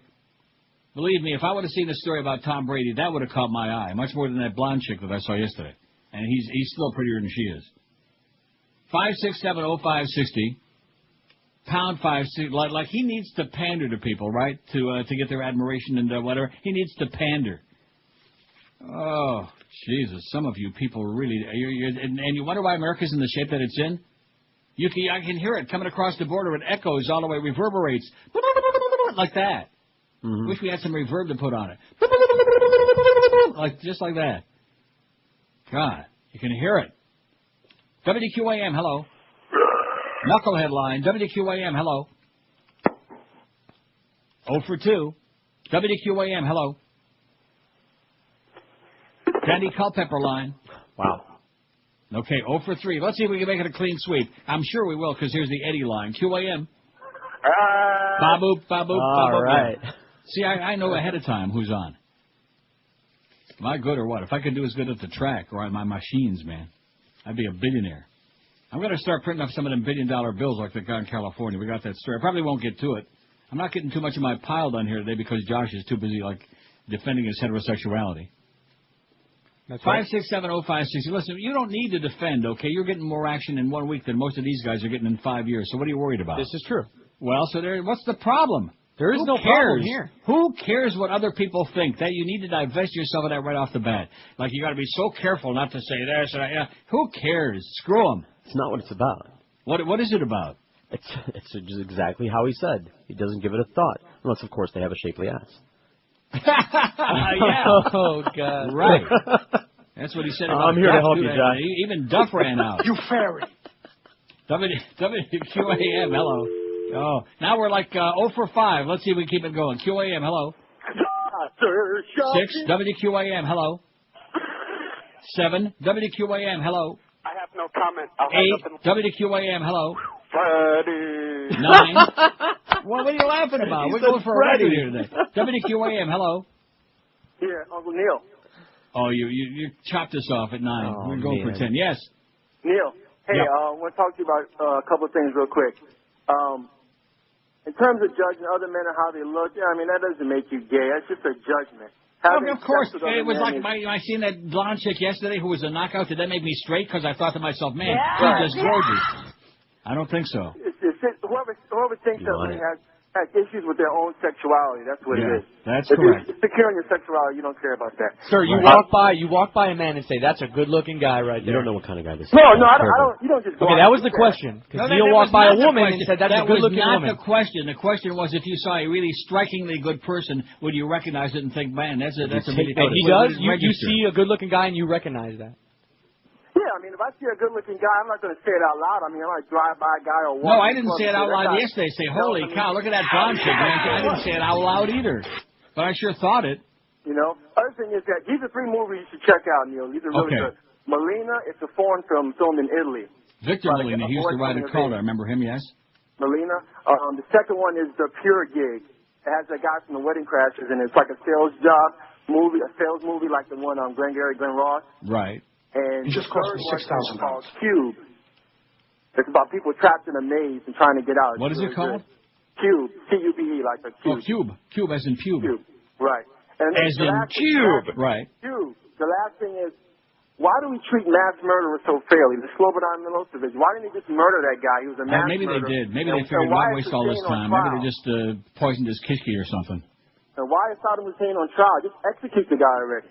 There you go. And by the way, how come we don't hear anything about, what's his name? I even forgot his name already, Ariel Sharon. Yeah. I think they poisoned his homitage. Okay, thanks, Pally. Good call. See? pube and tube. And I thought we were getting a total. You told me like about 45 minutes ago. I got it right here. What is it? 17,935. Well, so in other words, that includes the Internet as well? That includes the Internet. Well, that's pretty weak. Today is Wednesday. We're looking to try to get 10. We've got a short show tomorrow because of the ball game. Thanks God. But we want to get to 20 grand by the end of Friday. I don't think that's going to happen. Well, when did we start? At the beginning of the month? We started a week and a half ago. This is as good or better as we've ever done on this station. On this station? On this Who station. cares about this you station, can't man? That's the compare problem. to the other stations. We used to do such a job, talk about raising money for the community and raising money for good causes. We used to raise 60, 80, 100,000 routinely. You know, I mean, sure, we had to work like crazy. I bet you there's another package down there for me. I may go get it during the break. Go get it. I'll play some Jew music while you're gone. Yeah, play some jingles until I get back. This is Neil Rogers. This is 560 QAM. Oh, he went to get that package. I wasn't kidding. It's always been back by then. Gonna play some Modest Yahoo? He's a Jew. Well, I thought we were talking about being gay. Are you starting to get about that ass talk? It's my favorite subject. Man. No, I thought that's Josh's favorite subject, guy's ass. Well, I'm trying to get him over on my side. Well, from what I heard from Clarence this morning, you guys were evidently investigating something. Right? Well, this is one of the... I ordered a whole bunch of stuff. I was hoping it's some noodles. No, it's not. That's probably going to get here tomorrow. Okay. This is low-carb sauce. Oh, to go with the noodles. At least I think it is. I haven't been able to get it open yet. Okay, let me put it on the floor. Ah! Jesus. Oh, no. So there's that. So how long was I gone? Oh, like 10 seconds. Oh, okay. So we'll just have to forget about that break. No okay, problem. how's the poll coming? 17,935, which means we're closing in on 18. I don't know. Because if we don't have the 20 grand by the end of the show on Friday, I'm walking out. Now, do we have tomorrow or on Friday? Of course, tomorrow the excuse will be, well, there's a ball game. We don't want to go out like, how come they can't go out between 10 and noon tomorrow? I don't know. I'll look into that. And by the way, because, bear in mind that Miguel's doing a lot of work on something that he didn't want to do in the first place. Yeah. These commercial things aren't his idea. But you know something? I would like to see the radio station, since they were supposedly so gung-ho and it was their idea in the first place, and they're so whipped up about my 30th anniversary on the air, I would like to see them give him the opportunity for him and or Roley to, utilize the van and some of the time to go out and make this thing a success, as opposed to, now all of a sudden giving him all these other busy work to do. See what I'm saying? He doesn't get commission nor get paid by the people that show up to these things. It's just the van's out there anyway, so we might as well sell them while it's going to be out there anyway. That's the logic behind it. Yeah, I understand that, but I'm tired of embarrassing myself at certain places, where we know nobody's going to show up. It's just idiotic.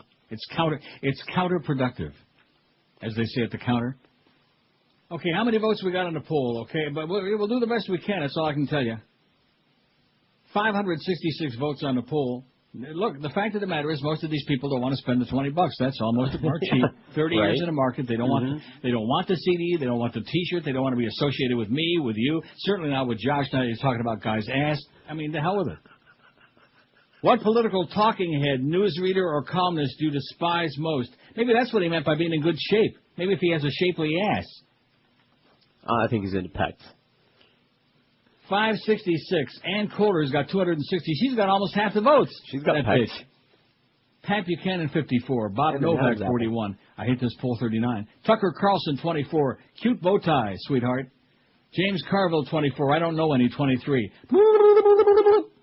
Mary Madeline, 15. Chris Matthews, 14. George Step on top of us, 13. Wolf Blitzkrieg, the unctuous one, 10. The pedantic one, the boorish one, 10.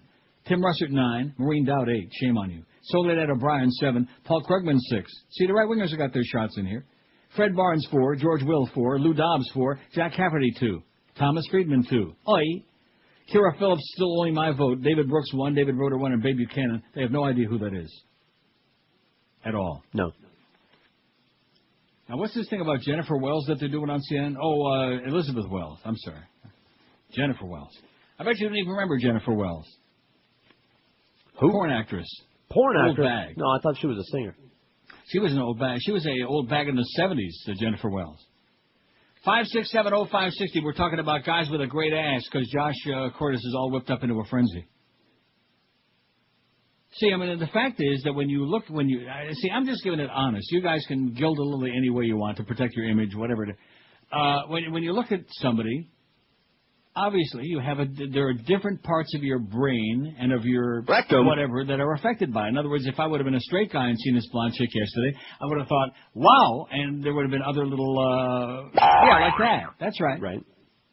Or if it would have been a guy equally as good looking as she was, it would have gone like that. See. Right. But it didn't, and she wasn't. 5670560, pound 560 on the Verizon Singular wireless lines. So you really think we're doing pretty well on this fundraising thing? Oh, Miguel just gave me, as a matter of fact, to what we did in previous years here. Yeah. If you want that. In 2001, our grand total was $97,115. Well, we're sure not doing that now. Then the 02/03 campaign, remember we did double duty that year because we didn't do one or whatever? Yeah. 55,000 total. Right. And both of those campaigns included keychains, for what it's worth. Yeah, and we got $18,000 now. I don't know why. I know what I'm you're talking about talking the grand total. I don't have an incremental thing. And that was over 3 months. Yeah. Well, let me say this, because we always get the big goose in the very beginning on the first day or two, like we did this year again. Right. So, if we got 18,000, let's say we had 22,000, 23, let's be up to 25 by the end of this month. So then it obviously falls off. Like, well, you're right. Maybe we can do 50. But that's pretty weak compared to what we did in the past. And those other years weren't 30th anniversary editions either, man. They were collector's items that somebody can peddle on eBay. WQAM, hello. Hey, Neil, good morning. Yes, sir. Hey, I just wanted to give you a little update about sort of the guy who called. He said he ordered the CD over the Internet. Yeah. I had sort of the same problem. I was wondering when it was coming. I sent an email back to Neil God's store or whatever it was, and they said they had just run out and that they would be going out. They just got a whole bunch back in, and they would be going out. They just ran out of what? What do you mean they just ran out? We just started this thing. How could they have run out? Well, they ran out of whatever batches they had in their possession. Exactly. And so, I guess that's good news that the batches are going out fast. Okay, thanks, Pally. Can I give you a spy report? Yes. You like Lou Dobbs? No, not really, no. Tuesday, Broward is going to be on. Oh, like I said, thanks for the bad news.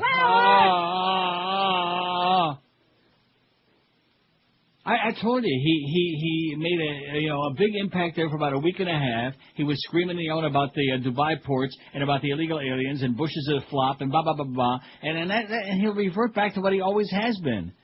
And he's going to be doing this on a regular basis, bringing on these marginal so-called talk hosts. You saw the group of three he had on 2 nights ago. Yeah. I wouldn't wish them on Heinrich Himmler, okay? Oh, God. Forget about Lou Dobbs. It was like a once-in-a-lifetime thing. Like all of a sudden, he got a burr up his ass or something, and all of a sudden he was able to pluck it out. And I was reverting back to the usual business. 5670560, pound 560 on the Verizon Singular Wireless line. WQAM, hello. Hey, Neely. Yes, sir. Let me understand this. So you can't tell if a guy's good looking, but you like staring at the rippling muscles there? Is that the point there, Josh, there?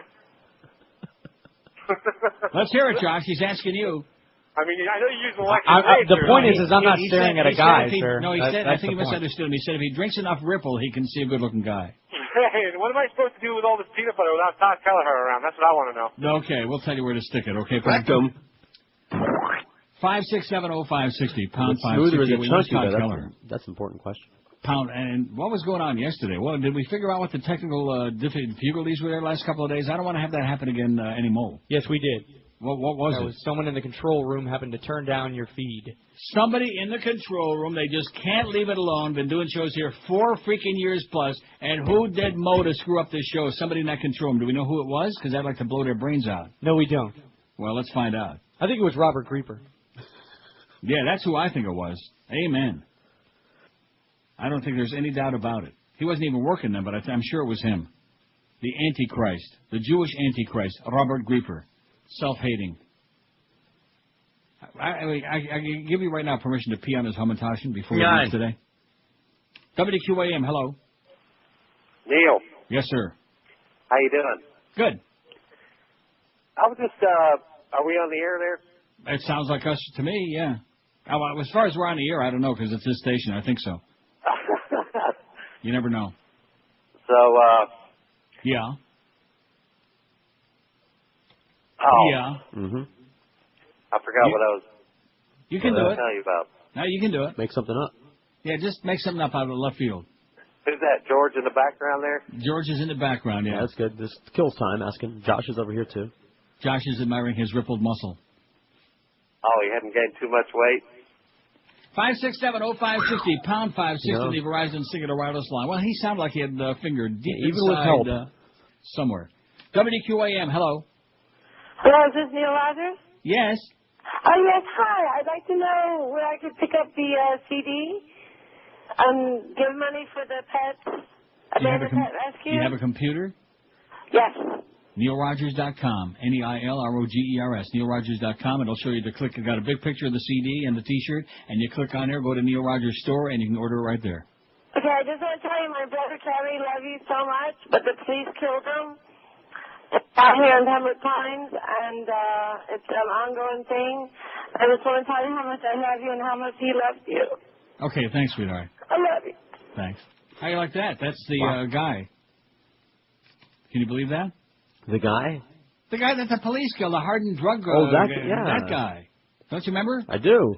We had that SWAT guy call in the day after that happened. Well, you know, with your left-wing spin propaganda. Remember that guy, that SWAT team guy that was trying to rationalize the fact they killed this guy? Yes, I do.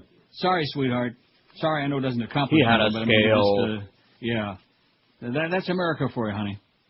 Boy, that's pathetic. Just pathetic. Ruining people's lives. Taking people's lives. Ruining people's lives. He had a scale. He was a drug. Yeah. You got a president who's busy sacrificing human lives over there by the thousands. Every day these horror stories. We just had another bombing raid. Hit the wrong house again. 6-month-old kid is dead. A bunch of other men, women, and children had nothing to do with any of this crap. And we can't understand why they don't love us, why they're not bringing us those flowers and candy that they were predicted to be giving us. Yeah. They're giving us the Iraqi salute. Get out of here already while we're still alive. As a matter of fact, let me move it up in my pile just to show you about, like Ed Rollins said the other night, we don't give you good news from Iraq because there isn't any, and this is a Republican. There isn't any good news. Electricity output has dipped to its lowest point in 3 years in Iraq, where the desert sun is rising toward another broiling summer, and U.S. engineers are winding down the rebuilding of the crippled power grid. Oh, good timing. Kind of like in South Florida when the season comes, it starts getting real busy, and the DOT starts doing all highway work. The Iraqis, in fact, may have to turn to neighboring Iran to help bail them out of their energy crisis, if not this summer, then in the years to come. The overstressed network is producing less than half the electricity needed to meet Iraq's exploding demand. American experts are working hard to shore up the system's weaknesses as 100-degree-plus temperatures approach beginning as early as May, driving up usage of air conditioning, electric fans, and refrigeration. If the summer is unusually hot, however, all bets are off, said Lieutenant Colonel Otto Buscher, an engineer with the U.S. Army's 4th Infantry Division. We're living miserably, said housewife Suad Hassan, a mother of 4 and one of millions in Baghdad who've endured 3 years of mostly powerless days under U.S. occupation. That's powerless as in literally and figuratively. Her family usually goes without hot water and machine washing, she said, and often my children have to do their homework in the dim light of oil lamps.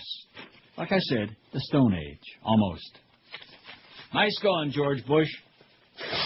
And they're pissed off at Russ Feingold because he wanted to slap him on the wrist. Oh, what about self? I got that article. He says the Democrats are cowering, and he happens to be absolutely correct. This is Neil Rogers. This is 560 QAM. I am Frau Ileana Ross-Leitman, and I like scrubbing my smelly gorilla ass with soap made from jewels and listening to the Neil Roque Comunista Hour. The United Arab Emirates presents Infrastructure Safety in the hands of congenial terrorists. Hello, I am Sheikh Yabba Dudu of Dubai, friends of your mighty president's family for many years. In view of the recent uproar of us buying your ports, I am here to re-educate you about the future acquisition. Re-educate, that is, not brainwash. Not brainwash. Shipping ports amount to nothing more than a few crates in a parking lot. What we really want to purchase are your jet engine factories, interstate highways, your land, and your soul. We have the money to graciously ease your $1 trillion deficit. We will soon anyway, once we perfect your ignorance. Perhaps now I leave you with a better understanding of the UAE. Continue to view soccer ball stickers on the back of your Moranos. Talk on your cell phones and believe all that you hear in media without question, and no harm will come to you if you accept Allah and you are not a Jew. Praise Kukla Bush and Allah and obey. It's 12:01 at 560 WQAM. While mainstream media outlets have pounced on the fact that Democrats blocked an effort by one of their own to censure President Bush over his warrantless wiretapping program, Raw Story has found that Senate Democratic offices are fuming. The proposal to censure the president was introduced on a Sunday talk show by Senator Russ Feingold, Democrat of Wisconsin, probably from Neenah Menasha. You ever hear of Neenah Menasha? Who? They all say they believe the program warrants more investigation. Several Senate aides rebuked Feingold for proposing censure. They say that his move had the potential to derail Democratic efforts to strengthen the party's image on homeland security issues, noting that a large part of the country believes the eavesdropping program should continue. Bush has defended the program, calling it a terrorist surveillance program, and has used aides to defend its legality. You see that? All they're doing is looking at the polls, and right now, just like once upon a time, they all agreed with the war, too. Remember that? That's right. Voted for it. You idiots, you fools, you clowns. Strikingly, some of the criticism has come from liberal Senate offices. One longtime Senate aide was particularly scathing. Feingold's grandstanding screwed the pooch and played into Bill Frist's hands, the aide said. Thank God Democrats punted this down the field.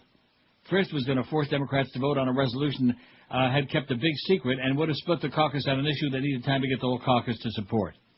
Russ Feingold had only one person's interest in mind with this Sunday bombshell, and those were his own. He practically handed a victory to a Bush White House that desperately needs a win.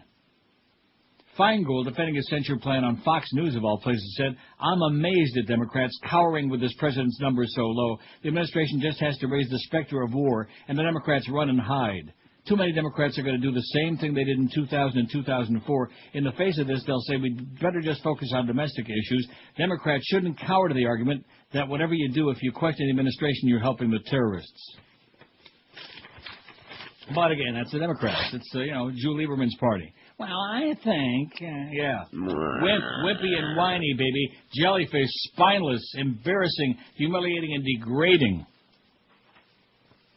Oh, look who's in trouble again, Josh. Who's in trouble again? Dwight Gooden. Oh, yeah. See that? Yeah. Aren't we getting awfully tired of his crap? We're tired of his crack? Crack, yeah. Tampa, your hometown, Tampa. Where guys have really shapely butts. If you say so. No, I don't think so. In fact, it's very rare you see anybody human looking in Tampa. You ever notice that? Well, in some parts, yeah. No, I'm serious. Like with the orange hair and the blue lips and the whole deal, blue eyebrows. Former baseball star Dwight Gooden was arrested Tuesday on charges of violating the terms of his probation.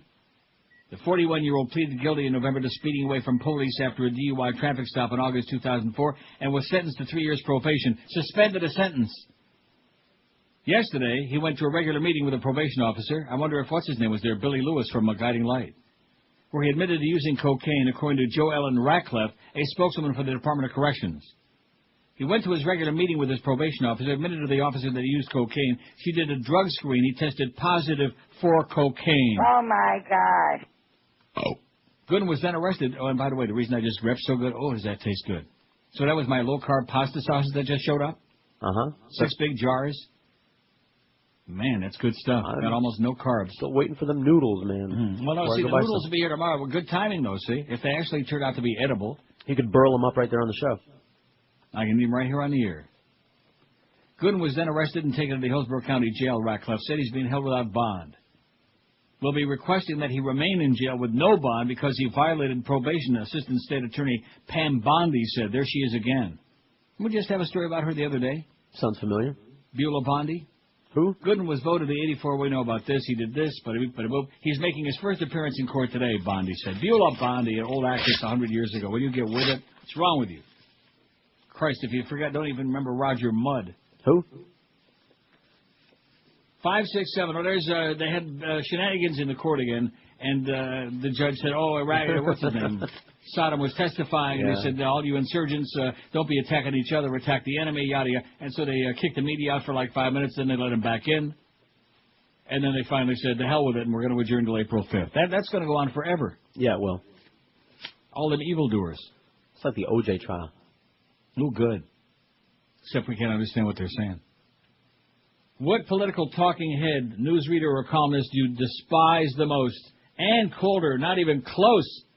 286, over 46% of all the votes. How many votes we got? 617. Not too bad. Pat Buchanan, 61. Bob Novak, 43. I hate this poll, 41. And we hate you, too. James Carville, 26. Tucker Carlson, 24. I don't know any, 23. Mary Madeline, 17. Chris Matthews, 17. Same guy. George Stepp on top of us, 13. Wolf Blitzkrieg and Tim Russert, 11 apiece. Shinehead O'Brien, 9. More, what kind of a name is Soledad, huh? That's like Sonny. I thought Sonny's a guy's name. Okay. Isn't it? She's Cuban-Irish. The hell with her. Maureen Dowd, 8. Paul Krugman, 6. Fred Barnes, 5. George Will, 4. Lou Dobbs, 4. Jack Cafferty, 2. Thomas Friedman, 2. Kira Phillips still has only 1, mine.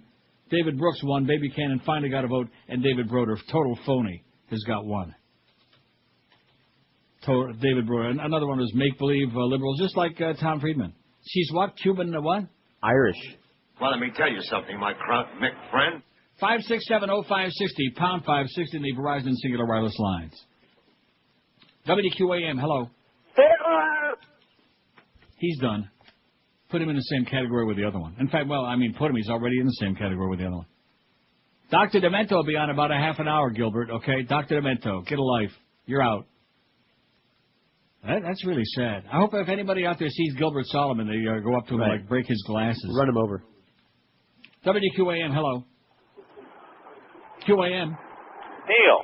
Yes, sir. Listen, it's a good subject you bring up. I'm not gay. What subject is that? Oh, you mean well, about? I'm not gay. First of all. Oh, we believe you. Okay. Gay. I see a lot of good-looking men everywhere. What's the problem with that? I don't know. I mean, they're everywhere. Everywhere I go, everywhere I turn, there they are. Well, I'll be following you around in that case. Thanks for the good news, Pally. Okay. Yeah, they're all over the place.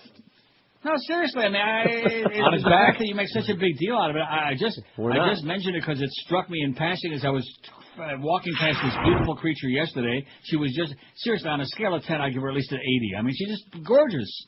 Uh-huh. And I recognized that fact, and I thought, wow, what a knockout. Yeah, what's wrong with that? Nothing. What is wrong with that? Nothing. And I'm sure that if another female would have walked by, I thought, man, oh, man, take a look at her. She's really something. I mean, she was very well dressed and just, had a great body like the guys that Josh admires. She was in good shape. She might not have been in good shape when you two got through with her, but she looked pretty good shape to me. Boy, big deal. Oh, no! Like the whole song of the day. It's just very amusing to us, all you silly-ass heteros. Uh-huh. WQAM, hello. Hey, Neil. Yes, I got sir. one for the poll. You should have had Charles Krauthammer, the guy in a wheelchair. Oh, yeah, Charles Krauthammer, another Nazi. Win, Nazi in a he could wheelchair. win We're for supposed the to feel ugliest. sorry for him, yeah. He could win for the ugliest talking head, too. That's true. Okay. Thank you, sir. Charles Krauthammer. Spelled just like it sounds. Sounds awfully intimidating. What? Krauthammer. Krauthammer. It sounds like something the Nazis will hit you Well, with. believe you me, if you ever heard him speak, you'd understand. Trust me. I wonder if the hammer knows who we're talking about. WQAM, hello. I got the point. 5670560. I was already knocking that one off before he ever started. Well, that's because I was looking for... Well, let me tell you something, my friend. That was, again, in honor of Charles Krauthammer. I wonder if he is a Kraut. WQAM, hello. He sure is sour, I'll tell you that. QAM, hello. It's Comic Wednesday. WQAM, hello. Neil, Yes, sir. the next time you see a hot chick, you should act like a man. 5670560. Boy, are you people amusing and funny? Even he thinks you're a panic, and he's an idiot. WQAM, last call, then I can delve into my big pile. Hello. Hey, Neil. Yes, sir. Would you take a job from that blonde? I beg your pardon? Would you take a BJ from that blonde? Okay, see, I waited till the second half, and then we were able to... I didn't hear him the first time either. No, I knew what he was saying. I just wanted to make sure he said it twice so we could, just dump the whole thing. No. Doug Thompson says, going from bad to worse. Nearly 3... And see, there again, there's the idea. See, that's the whole concept. All you had was the great respect that you have for beautiful women. Tragic. I'm going to start joining those anti-porn That's not an people. insult. What do you mean by that? No, but it is an insult to me. No chance. Going from bad to worse by Doug Thompson. Nearly 3 years ago, the United States, the USA, took the unprecedented step of invading a country that posed no immediate threat to our security, launching a war based on fabricated intelligence, false assumptions, and outright lies. Today, as that country plunges headlong into civil war, our leaders continue to fabricate claims of improvements, make false promises of progress, and lie outright about our prospects. Their missteps have cost thousands of American lives, along with the lives of tens of thousands of innocent civilians, and those numbers are going up every day. It's a bloodbath. Because of the Iraq War, America is less safe than before 9/11, more reviled throughout the world as an arrogant bully that ignores its own self-professed concern for human rights, integrity, and laughingstock among the intelligence agencies of other nations. While the Bush administration claims progress, insurgent attacks are on the rise, and Iraqis in general are much worse off than they were before the U.S. invaded 3 years ago. The Brookings Institution, which tracks progress or the lack of it in Iraq, reports power outages plague the country, and fewer Iraqis have electricity now than before the war, like in that previous story. Fewer have access to clean water or a sanitary sewer system. This winter is the first time I'm generally discouraged about economic trends in Iraq. Michael O'Hanlon, a senior fellow in foreign policy studies at Brookings, told Lisa Zagalori of McClatchy newspapers this week. McClatchy, they're the ones that bought Knight Ridder. While there is some good news, for the first time there is no more good news than bad news, he added. The U.S. has spent $21 billion to supposedly rebuild Iraq, and nobody's really sure where the money went or what such spending has accomplished, if anything. Retired Rear Admiral David J. Nash, who headed the Office to Oversee Reconstruction of Iraq, now admits that if there was a plan to rebuild Iraq, it never got to him, and his office started with a blank sheet of paper. After nearly 3 years, those on the ground in Iraq say that sheet of paper is still blank. Stuart Bowen, Jr., what if he's kid of Joe Bowen? Special Inspector General for Iraq Reconstruction, says the effort to rebuild Iraq is, by and large, a failure. The lethal environment in Iraq continues to pose extraordinary challenges to reconstruction contractors, Bowen admits, and that lethal environment is getting worse, not better. For the last 18 months, we've been in a low-grade civil war, says former AP and New York Times reporter Christopher Albritton, now blogging from Iraq. The Ascaria bombing kicked us up to a medium grade, I guess you might call it. Both Sunnis and Shia have spoken to our waiting and preparing for it, and that very preparation might make for a self-fulfilling prophecy. For many Iraqis, it's only a matter of time before a full-blown civil war. Some American commanders on the ground saw the trouble coming, but their concerns were ignored at the Pentagon, where the battle plan called for dealing with a meaningless resistance from Saddam Hussein's defunct Republican Guard, while ignoring the more real threat of the Fedayeen, the grassroots militant group that continues to fight and disrupt today. The unexpected tenacity of the Fedayeen in the battles of Nasiriyah, Samawa, Najaf, and other towns on the road to Baghdad was an early indication that the adversary was not merely Saddam Hussein's vaunted Republican Guard. Write New York Times reporter Michael Gordon and retired General Bernard Traynor in their new book Cobra 2. They were on with your boy Lou Dobbs last night. But while many officers in the field assessed the Fedayeen as a dogged foe, General Tommy Franks and Defense Secretary Rumsfeld saw them as little more than speed bumps on the way to Baghdad. A Mossad officer tells me the U.S. intelligence agencies never understood Saddam Hussein or the Middle East, and the CIA is a laughing stock among other world spy organizations. CIA and NSA have become too dependent on high-tech gizmos and analysis and don't have enough feet on the ground in sensitive areas to fully understand the mindset of their enemy, she says. They watch CNN and stare at their computer screens and think this is how to gather intelligence. It is not. Americans on the ground in Iraq aren't laughing. They're dying and will continue to die in a war based on threats that didn't exist, launched by dishonest leaders with private agendas and managed by Pentagon-bound generals who won't listen. Iraq is not the only country worse off than before the invasion. So is the country that invaded it. A once proud nation turned international bully, a nation that can no longer call itself the home of the brave or land of the free. The U.S., eh? 12:15, that's your boy Doug Thompson, man. They're going to come and take his ass away one of these days. We're going to watch it, right. It's going to happen right in front of us.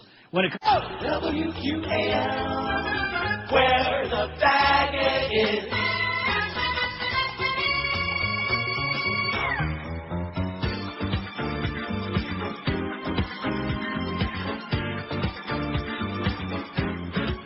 Her name is Sasha, she's Sasha Cohen. And when she puts on her skates, the men start to salivate. She does those twizzles and triple lutzes. Yeah, she looks so very nice. Even when she hits the ice, she landed on her chin. But so did that Russian. Got no gold, but she took the silver. That's better than nothing. She is Sasha. She's Sasha Cohen. The best thing that our team had going. She is Sasha. She's Sasha Cohen. Who knew that skating could be so frustrating? She is Sasha.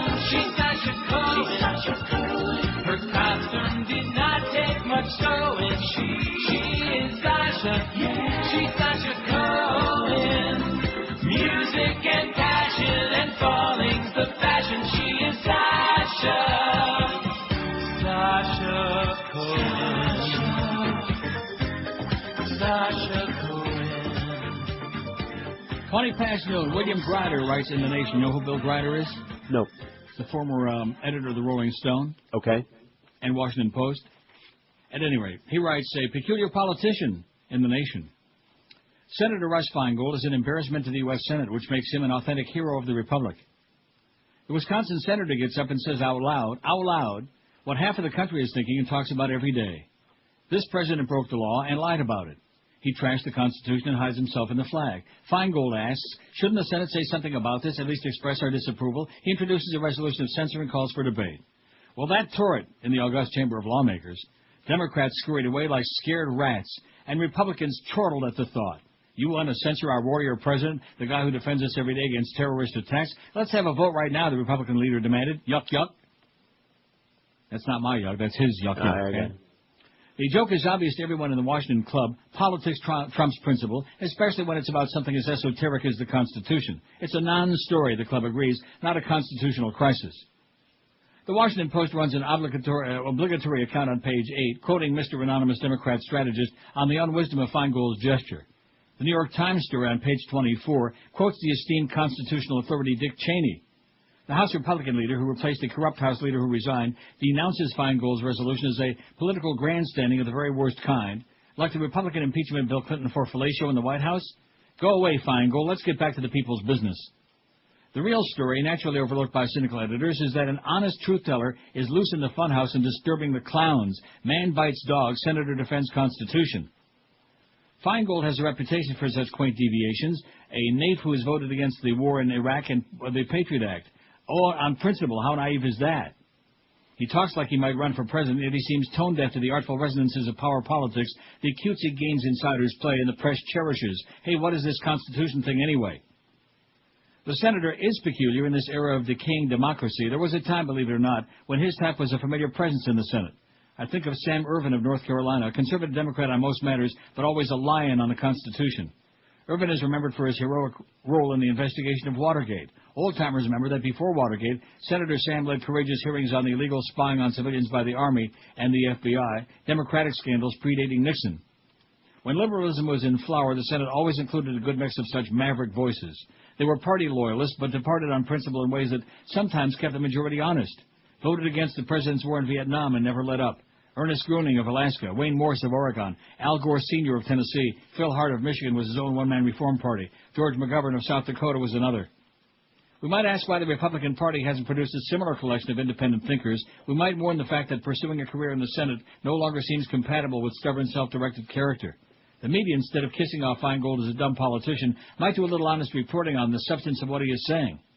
For the moment, however, let us celebrate the man. The club will try to shove him in a closet and forget his little unpleasantness ever happened. I hope they fail and other Democrats are properly embarrassed. Amid scandals in high places, Senator Feingold is fresh air. The country should rise up and sing, says Bill Grider. How do you like that? Let's rise up and sing. Go, Bill. Find a wheel. Yeah, sing that one. Come on. Sing for your supper, baby. Look at that phone. Dead as a doornail, man. Like that. You're not fooling anybody, okay? And by the answer to that last question is still no. Would you take one from Tom Brady? How's that, huh? Payback is a bitch, sweetheart. Well, think about it. It makes just as much sense, doesn't it? Well, let's see him with a wavy lipstick. Myopic, baby. Myopic. Lives in a narrow little universe, just like most people. They live in their own little world. They can't understand why everybody else doesn't think the same and act the same and do the same. They just don't get it, okay? Some people like chocolate chunk, whatever the hell, and some people like fish food, okay? Whatever. Some people like vanilla ice cream. People with no taste. People with no taste buds. Bud. God. And that Reeve already. Get lost, will you, please? Speaking of Bud. He's moving back in the house. Oy vey already with that show. Kill it. WQAM, hello. There's no hot people in the outside. WQAM, hello. That's for damn sure. There is no hot people on that show. That's for sure. QAM, hello. Marigold. WQAM, hello. More online. Yes, good afternoon, Neil. Yes, sir. Yeah, yesterday I believe you were speaking about the avian bird flu. Yes. And then our buddy Texas President Bush's infinite wisdom to remedy this problem. Apparently there's reports that he'll be bombing the Canary Islands. Did you hear anything? WQAM, hello. QAM. Don't you like the pedantic way he said it? There's a report that he's going to be, Sure had us fooled. WQAM, hello. Hello, Neil? Yes, sir. What's with this business about censoring the president? What would that accomplish? I beg your pardon? What would it accomplish? Well, what are you talking about? Censoring the president. What does that mean? That Feingold guy, he wants to. Maybe they should have a blue ribbon. Censoring? Censoring? Yeah. Censure. How do you spell that? Well, you hit him with a censor. Yeah, there's Elliot Spitzer, our next president. Without understanding what the fees are, one cannot make a rational analysis about whether or not the product is... Nah, he's too intelligent for America. He'll never get in. He speaks like an intelligent human being. He ain't never going to get in.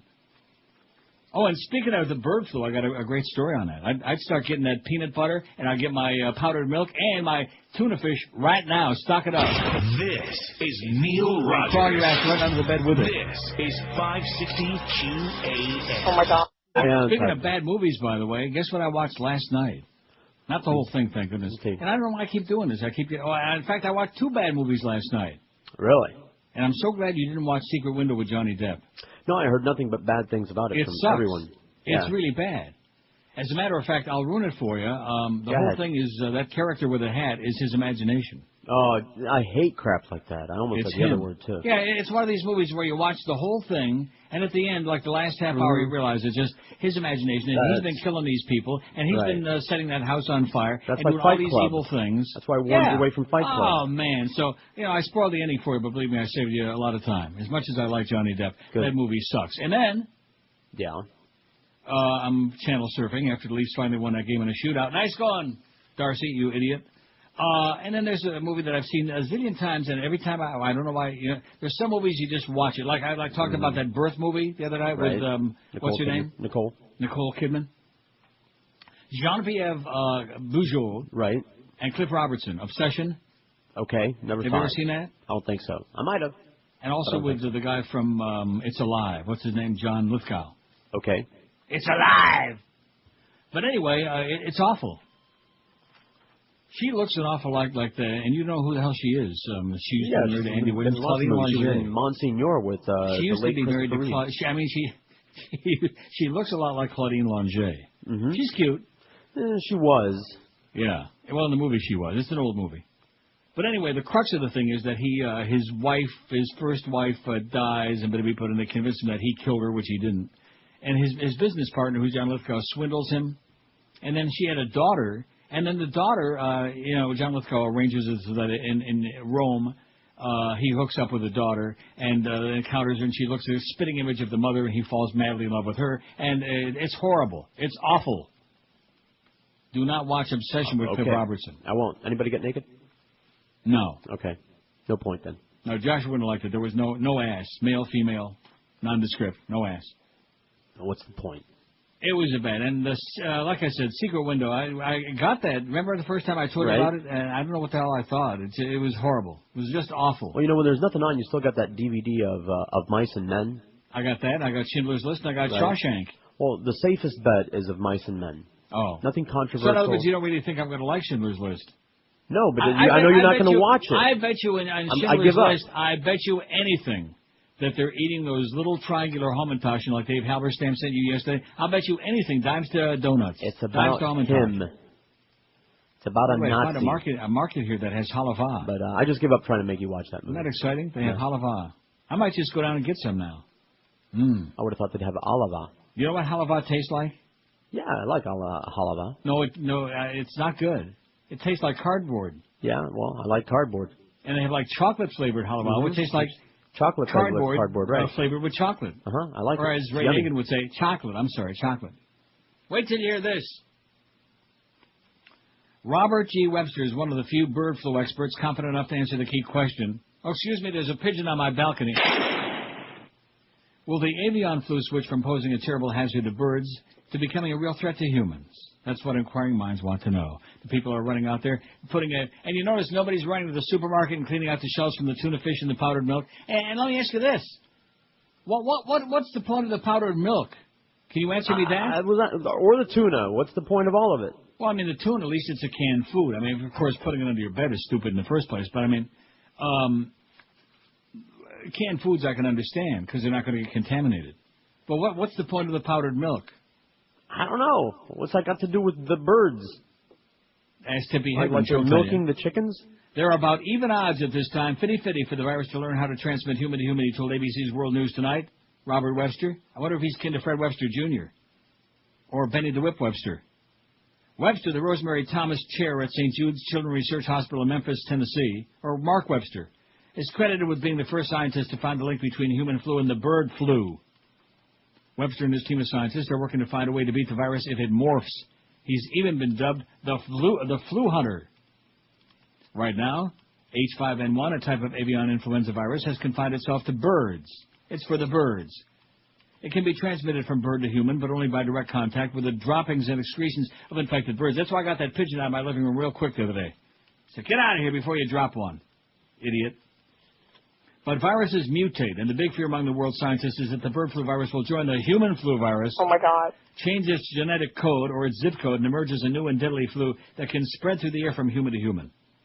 If the virus does mutate, it not necessarily mean it'll be as deadly to people as it is to birds, but experts such as Webster say they must prepare for the worst. When in doubt, panic. You want to know why I'm gripsing in? I had a little more of that sauce. I could drink it with a straw. That's how good it is. What are you having it on, your finger? There's garlic, what is it called? Roasted garlic. Ooh. And there's spicy tomato. And then there's another flavor. But really good. Almost no carbs. I personally believe it will happen to make personal preparations, said Webster, who stored a 3-month supply of food and water at his home in case of an outbreak. Now, can I ask you this question? Why 3 months? It's just a magic number. They pulled it out of their arse. How long does a pandemic last? I would imagine longer than that. Society just can't accept the idea that 50% of the population could die, and I think we have to face that possibility, Webster said. I'm sorry if I'm making people a little frightened, but I feel it's my rule, he said. 50% of the population, well, I got news for you. 100% of the population is going to die. How do you like that? And I'm positive about that. Got nothing to do with bird flu. Most scientists won't put it that bluntly, but many acknowledge Webster could be right about the flu becoming transmissible among humans, even though they believe the 50% figure could be a wee bit too high, or maybe that he's a little bit high. Researcher Dr. Ann Moscona at the New York Weill Cornell Medical Center said that a human form may not mutate this year or next year or ever. It would be foolish to ignore the dire consequences if it did. Dire. If bird flu becomes not bird flu but mutates into a form that can be transmitted between humans, we could then have a spread like wildfire across the globe, she said. Like wildfire. Who did that song? Yeah. What's You're going to have to look it up now. Bad. No one knows how long or how many mutation changes it would take for the bird flu to become a direct threat to humans. It may not do it. There may just be too many changes. The virus may not be able to be a human virus, Moscona said. But that hasn't stopped her from searching for a new type of antiviral treatment that both will prevent and slow the spread of bird flu. Who does wildfire? I wouldn't have gotten this in a million years. We just talked about it not that long ago. I know, and I still. This is one of those names. He's on the Time Life hits of the 70s. 3 names. Still don't know it. Starts with an M, all 3 of them. I'll never. Michael. Right? Moore. No. Martin. Michael Martin Schwartz. Murphy. I don't think that once we have human-to-human transmission, it's going to be possible to contain it, she said. That's why nearly every viral scientist in America, perhaps the world, is waiting and watching the avian flu virus to see if it remains just a threat to birds or changes its genetic code and becomes a deadly threat to humans as well. Get that tuna, baby. This is Neil Rogers. This is 560 QAM. Criminalize pot in Florida. Absolutely.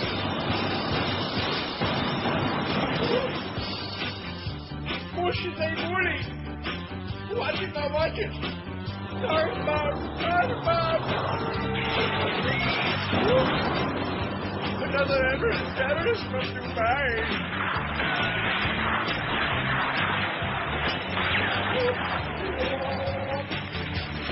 Why did he attack us? What the hell did we do? To motionless while we are hanging in brand new torture rooms. Bushes a bully. Bushes a bully. Giving a Christian right to Lutheran right. Bushes a bully. Bushes a bully. A fascist bully. Kills all our families. To our homes away. Stop with all this madness and give us back Hussein. Bush is a bully. Bush is a bully. The whole world hates you. Go away, you went there. Bush is a bully. Bush is a bully. A fascist bully. Watch him now, watch him. Cut him out, cut him out.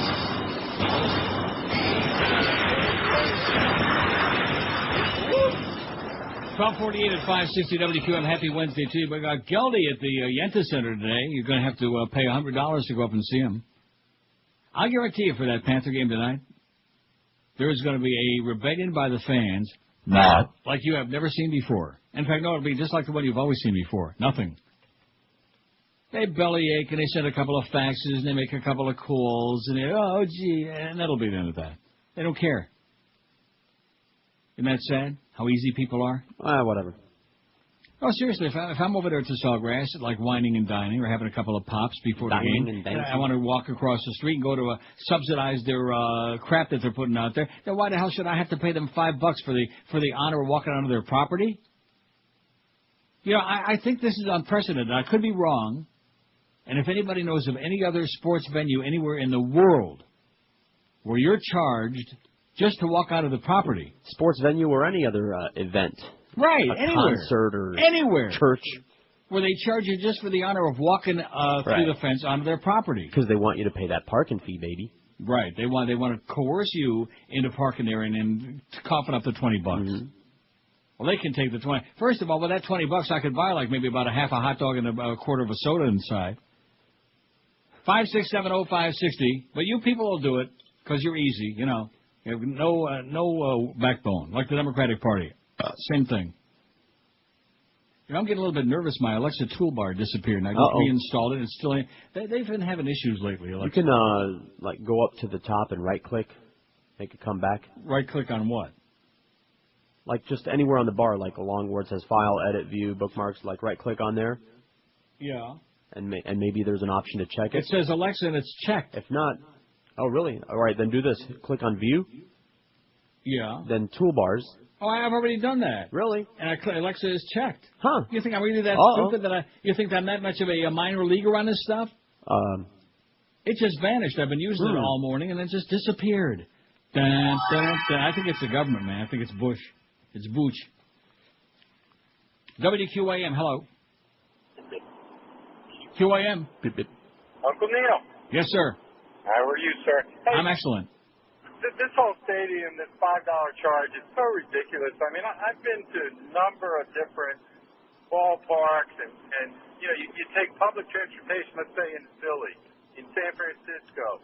Does that mean when you get off the train or the subway, then you have to pay $5 to get into the game? I mean, it just doesn't make any sense. Have you ever heard of any place anywhere where you have to pay just... I never have, and I've gone to a lot of games this year at the Bank Atlantic Center, and actually it's quite orderly. I park at the Sawgrass. Sometimes I have dinner over there. Other times I just park. Well, you know how many games I've been to there ever since the first day that they opened the damn place. A zillion games. I never see any hysteria or any problem with like zillions of people blocking traffic across the street. That's just an excuse, man. They just want to hold those people up. Exactly right. It is an excuse. The Sunrise Police are right there on Panther Parkway. They're extremely nice. Absolutely. Right. The crowds wait, and then when they pay to cross, you cross. What I did notice is that the Sawgrass has actually closed off a couple of the exits from the parking lot, and that's caused the traffic to back up. So you can't go out at every exit. They make you go out either one or two different exits, and the traffic is horrendous getting out of there for such a it's called the old crowd. bottleneck. Yeah, same way they do it at the PP Park. They do the same crap. It's contrived, so... Well, good luck to you, Pally. Don't give it up. Don't give up the $5. Tell them, screw you. To hell with you. You want $5, and like I said yesterday, if it's like a family of 4, right? And they haven't clarified this, but it says each person who walks through that gate that they're going to put up, everybody that walks on there, starting July 1st, by the way, you won't see it tonight. But just as a protest, I would just say, hey, the hell with him. Screw you. I'll stay home watching on TV for free. By the way, I'm going to say something, and you're going to get upset because you don't like him. But I try to be fair. Okay. I'm going to tell you who really sounds good these days since he got out of that town, and that's your buddy Rimmer. He's doing the Columbus games, you know? Oh, I've never had an opinion about the job he does. Because you don't know him. Well, Right. Well, first of all, Denise Podban never let him say anything anyway, and they get off into all these other tangents and not do the game because Denise is an idiot. He could be the greatest announcer in the history of hockey broadcasting. I know he's not the greatest, but actually he's doing a really good job there in Columbus. And even if he is, he's still a cheapskate and a jerk. Yeah, that's true. All of those things are true. But he is doing. He sounds a zillion times better, and he's got an exciting team, and it's just the difference is incredible. Attaboy, Rimmer. Stay the hell away from me. Come on. WQAM, hello. Hey, Neil, I just got finished reading that article on you. Yeah, I bet you did. Who read it to you? WQAM, hello. Hey, Neil, how you doing? Long time, third time. Yes, sir.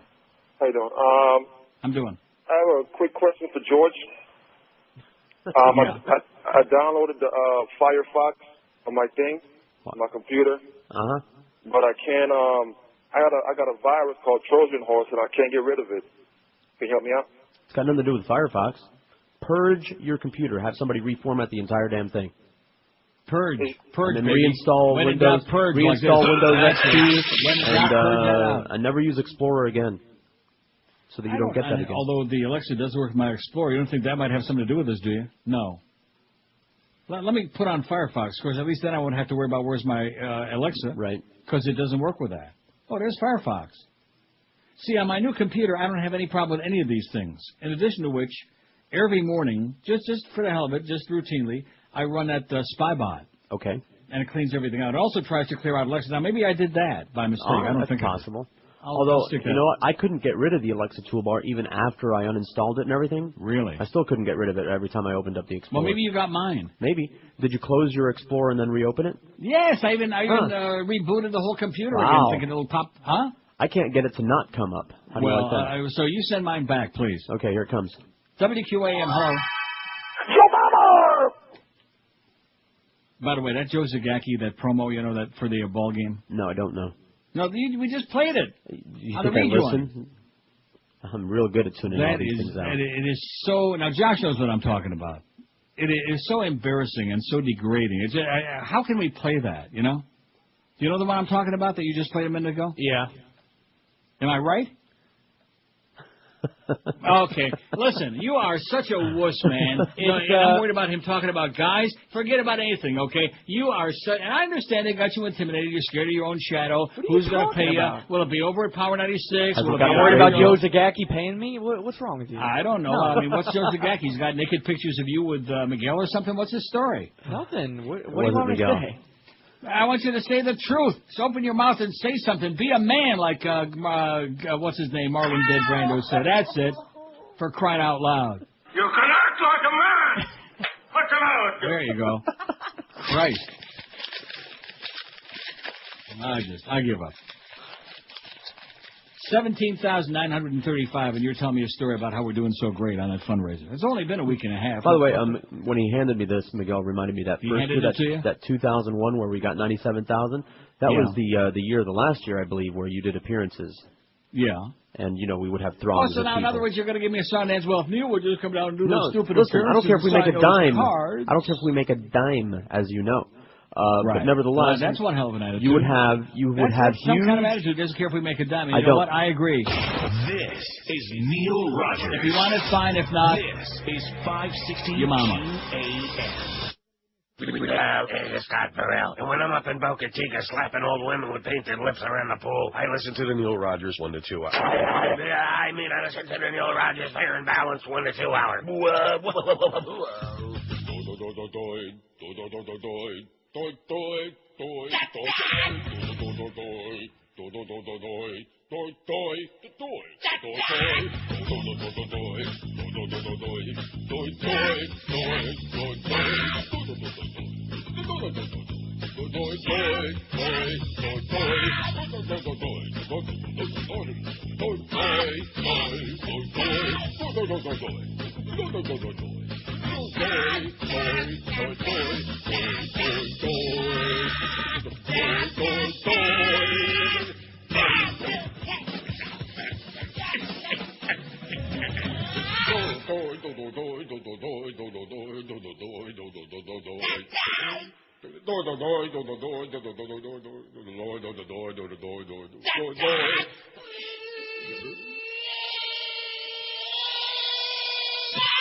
If you like that, you'll hear 2 more hours of it between 2 and 4. Gildy from the BAC, the Bank Atlantic Yana Center, and Eric Reed will be on at 3:30 talking through his teeth. And then we got Mad Dog from the same location from 4 to 6:30 because we got the Panther game. Panther preview 6:30, 7 o'clock. Panthers and the Flyers, who really suck, by the way. The Flyers are like not good lately, really stinko. And then you got Canes basketball against Oklahoma State, the NIT tournament on 1360 KAT starting at 9:30. And Curtis Stevenson follows it all on 100 different stations. What political talking head, newsreader, or columnist do you despise the most? 719 votes. Ann Coulter, 332. She's in a league of her own, man. Pat Buchanan, 67. I hate this poll, 54. Bob Novak, 51. Nazi. Check out that card. He's carrying it. Tucker Carlson, 28. James Carville, 28. Skinhead. I don't know any, 26. Mary Madeline, 20. Of all those 26, by the way, 22 were from UM. Do you think we have anybody listening at UM? I don't think so. Mary Madeline, who's James Carville's wife, of course, and obnoxious, 20. Chris Matthews, 20. George Stephanopoulos, 15. Tim Russer, 12. Soledad O'Brien, 11. She's Hungarian-Irish. Wolf Blitzkrieg, 11. Maureen Dowd, 8. Lou Dobbs, 7. Charles Krauthammer, 6. Nazi in a wheelchair. Paul Krugman, 6. Fred Barnes, 5. George Will, 5. Jack Cafferty, 2. Solamente dos. Babe Buchanan's got a pair. Little teeny tiny Raisinets. Thomas Friedman, 2. Kara Phillips, only 1. You want to know why? They have no idea who that is. Who? David Brooks, 1, and David Broder, 1. 731. What? Who's that? Who that? And also, don't forget to log on to WQAM.com if you like, or if not, that's okay too. And make your picks for Bell South Hoops Hysteria. Picks are made round by round, so start making number 1 round selections now. And then the person that gets on there with the most points at the end of the whole tournament wins the grand prize of $1,000. They can't afford to pay Josh a few bucks extra, but they're giving $1,000 away to some schmuck that's out there gambling on basketball. What an idea, you know? What a concept.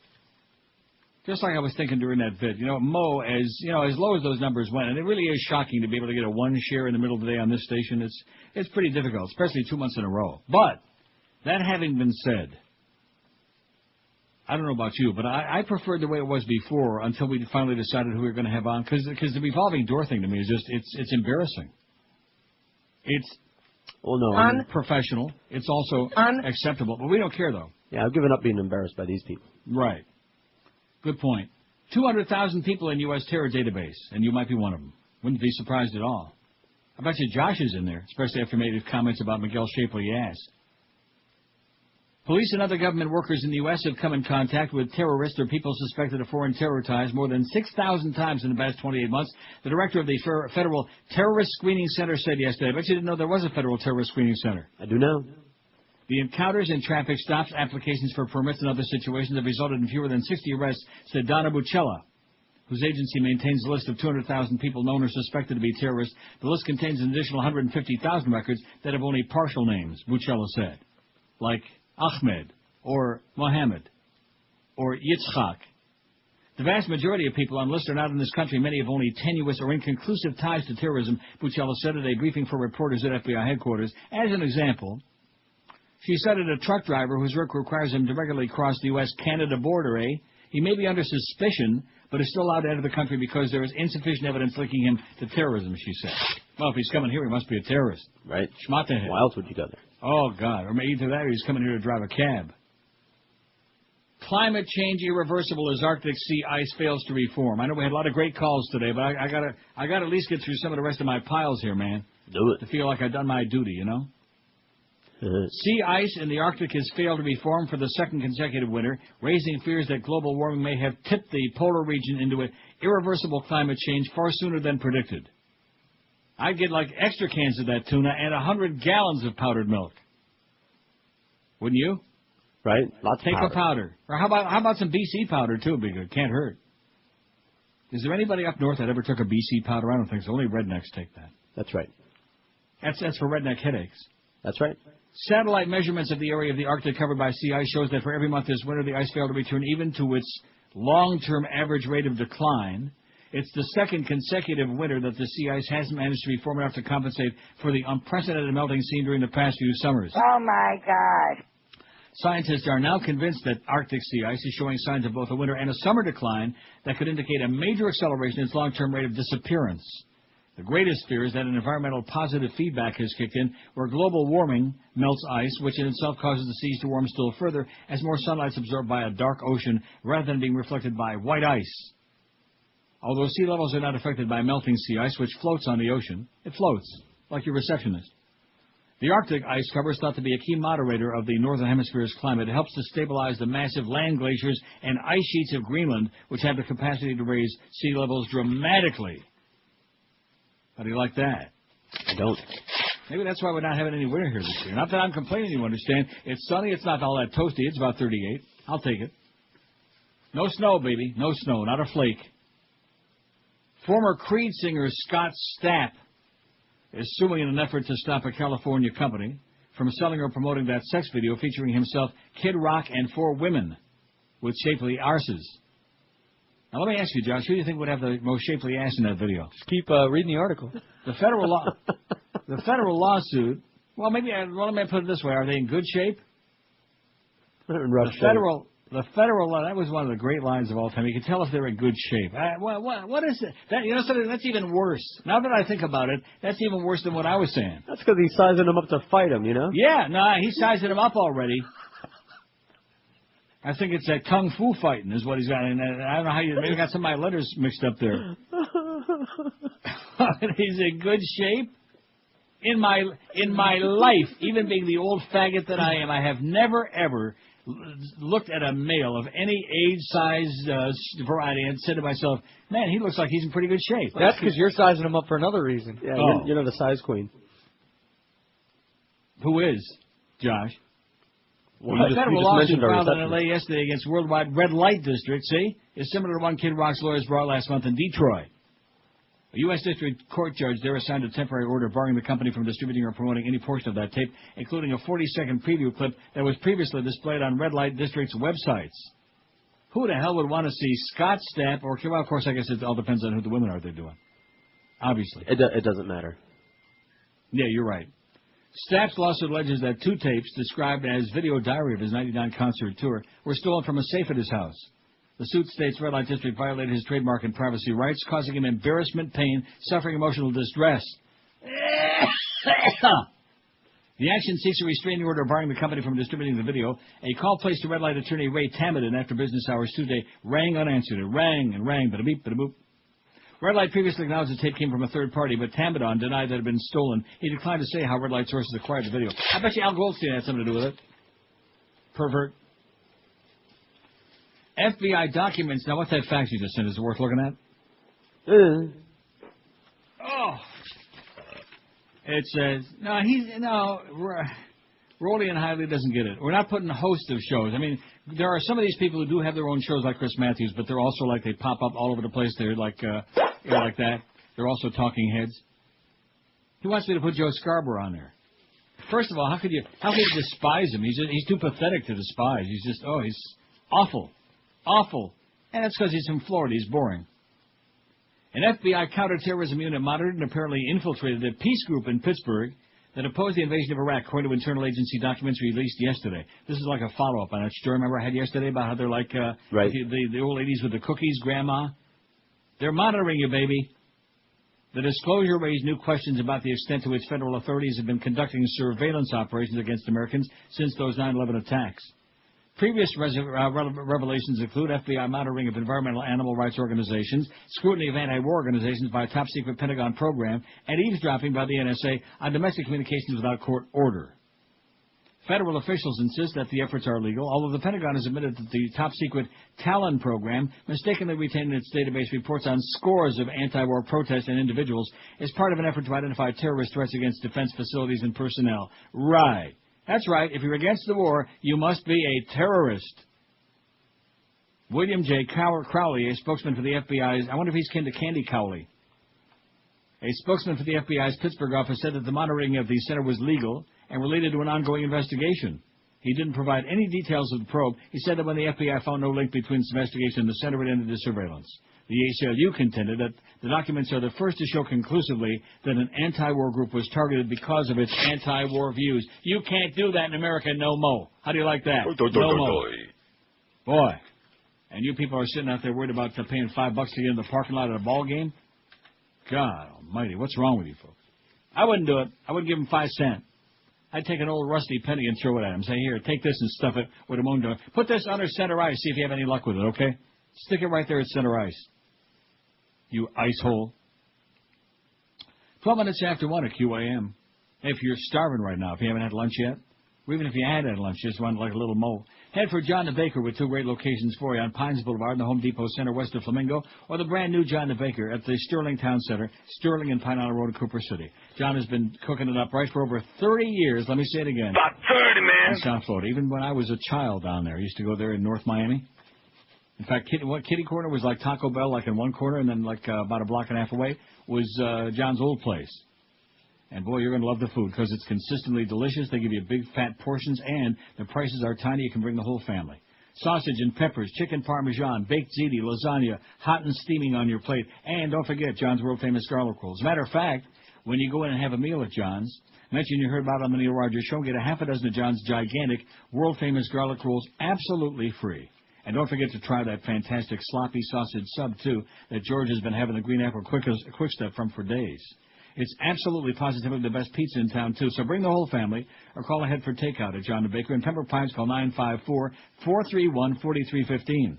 954-431-4315. Or in Cooper City, 954-252-0091. And Josh will be pleased to know that both the waiters and the waitresses at John the Baker have shapely arse. John the Baker, it just doesn't get no better. This is Neil Rogers.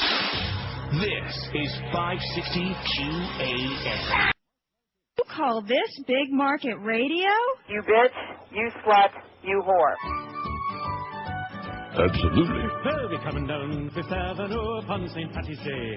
A great day for the Irish all across the USA. What what is this I hear? This crying ballyhoo. There's a bunch of queers again this year who say that Irish too. Oh, God loves the Irish, unless of course you're gay. If you are, you won't be marching upon St. Patty's Day. You can be a bum, a bucket of scum, sure, and that's okay, but you can't be Irish if you're gay.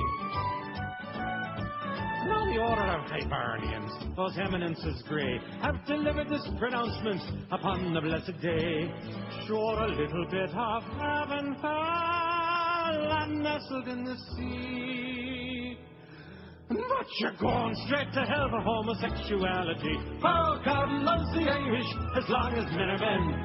Except perhaps the leprechauns, we've never been sure of them. You can be stinking drunk and hurling chunks, we'll laugh it all away.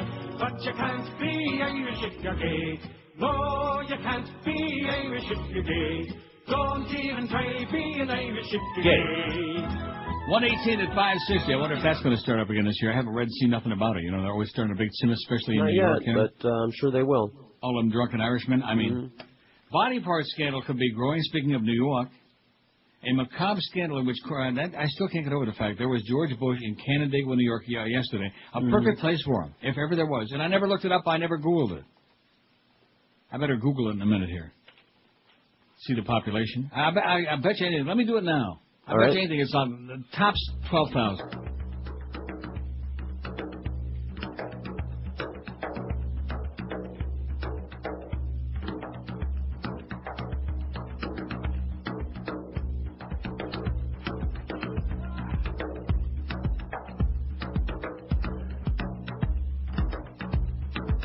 Map of Canandaigua. That should be a big one. I like this Jew music here, Joe.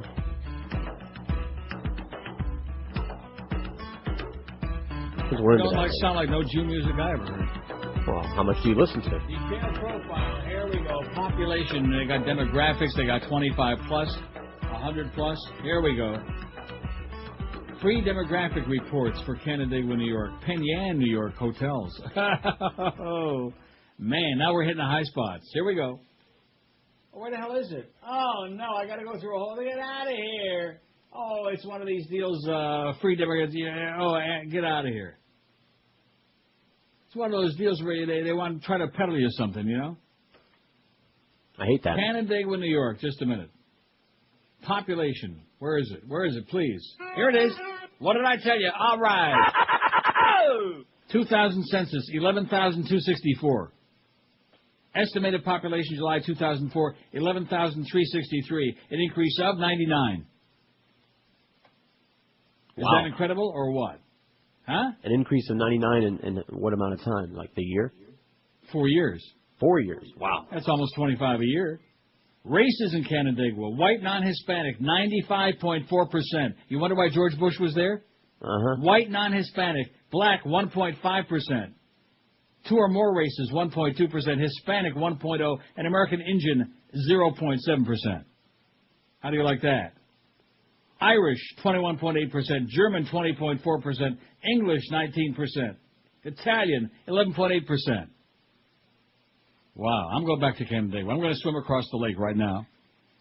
I'm going to rent a car in Rochester and drive right on down to Canandaigua and see where Bush was. Right there see where Roseline Park used to be, where they built condos. A macabre scandal in which corpses were plundered for body parts could be even bigger than previously disclosed. One company alone says it has distributed thousands of pieces of human tissue that authorities fear could be tainted with disease. Ooh. In addition, 3 other companies have reported quarantining or destroying more than $5 million in tissue from Biomedical Tissue Services, the now defunct New Jersey supply house at the center of the scandal. While the exact number of pieces distributed and used in operations has not been revealed, I heard it was 5 easy pieces. Hospitals in recent weeks have spoken of contacting hundreds of patients who may have received tainted tissue. BTS has been accused of collecting body parts without donor consent and selling them for use in transplants performed at hospitals and other medical facilities across the country. The owner of BTS and 3 others were charged in a scheme that earned them millions of dollars. All 4 pleaded not guilty. We don't believe them. How do you like that? I'll tell you somebody else who pleaded. Robert F. Kennedy's assassin, Sirhan Sirhan, comes up for parole again this week in a potential conflict of interest for Governor Arnold, who is married, of course, to Robert Kennedy's niece, Maria Shriver, with no chin. I guarantee you she sure don't play a mean chin ball because she ain't got no chin. Sirhan shot Kennedy to death, allegedly, at a Los Angeles hotel in '68. There were 700 bullets in the pantry, and he, did it all with one gun. Minutes after the New York senator claimed victory in the California presidential primary, 4 other people were also struck by bullets. Sirhan was arrested on the scene. Kennedy died early the next day. Sirhan received a death sentence that was commuted to life in prison in '72 when the California Supreme Court declared the death penalty unconstitutional. Sirhan claims he was hypnotized at the time and that a second gunman might have actually killed Kennedy at the Ambassador Hotel in L.A. Sirhan's former attorney said that Sirhan could not have fired the fatal shot because he was out of range when it took place. And you know something? I believe that part. Too many coincidences, you know what? Always. Always these deranged misfits. Lee Harvey Oswald, Sirhan, who was the guy that killed Martin Luther King, James Earl Jones. Ray Jones. You know what Ray he said? Perry did it. You know what he said after he did it, too, right? He said it was all too easy. Questions about Sirhan's motives and rumors of a conspiracy lingered. In 1975, the FBI appointed a special investigator to probe the claims that more than one gunman was involved. The investigation concluded a conspiracy was possible but unlikely. Right. The assassin's parole hearing at Corcoran State Prison today, the 13th since his conviction in the first in Schwarzenegger's election in 2003, will be heard by only 2 board members, one of whom was appointed by Arnold. If the board recommends his release, an unlikely occurrence, experts say, the decision of whether to free Sirhan will fall to Schwarzenegger, setting up an unusual dilemma. Judges can recuse themselves, but this is not the kind of decision the governor can delegate, said Jack Pitney, a government professor at Claremont McKenna. The governor's press office declined to comment. Well, we'll have to ask Maria. What do you say, Maria? Keep your chin up. Judge to order Google to give up some data. Federal judge said yesterday he intends to order Google Inc. to turn over some of its Internet records to the U.S. Justice Department to express reservations about requiring the company to divulge some of its most sensitive data, the actual request that people enter into its popular search engine. Now, would either of you have any problem if the government were checking to see what you've been Googling? No. Not me. What about you, Josh? I'm all right. No. I mean, you know, a lot of porn. U.S. District Judge James Ware told the Justice Department expecting at least some of the information sought from Google as part of the Bush administration's effort to revive a law meant to shield children from online pornography. It's always the excuse, baby. Right. Always. We're doing something to protect the children. So we can censor and go after your records and track you down and haul your ass away and nobody ever see your ass again. Although if it's shapely, Josh wants to see it first. But Ware stressed he was especially concerned about the Justice Department's demand for a random sample of search requests entered into Google's Internet-leading search engine. The judge said he didn't want to do anything to create the perception that Internet search engines and other large online databases could become tools for government surveillance. Oh, no, we don't want to hear that. He seemed less concerned about requiring Google to supply the government with a random list of websites indexed by the company. Ware said he planned to issue a written ruling quickly. After the 90-minute hearing, Google attorney Nicole Wong said the company was pleased with various thoughtful questions. Nicole Wong. Justice Department spokesman Charles Miller said the agency looks forward to Ware's decision. We hope his opinion will demonstrate the government's belief that the info would be helpful in protecting the nation's youth against potentially harmful material. And, of course, the adults as well. Anybody like over the age of 5. How you like that? Just another step. Another little step. Slowly but surely they keep going further and further and further. And shame on you, Russ Feingold. Shame on you. Because you didn't consult with us first. You ruled all our plans. All our political strategizing. It's hopeless, baby. Republicans are evil and the Democrats are wimps. And that's it. And, of course, by being wimps, they're like probably just as evil, I would say. You know, those who do nothing. Right, they're the enablers. Old trite cliches, yeah. The enablers. That's right. You're the enablers. It's like whoever was sending all that money for Beanie Boys so we could go out there and get those substances, man. He was the enabler. And I'm sure sorry that you talked me into it. 26 after 1 at 560 WQAM when you... that the Lord even loves Neil Rogers. Ramadan, Ramadan, Ramadan, Ramadan, Ramadan, Ramadan.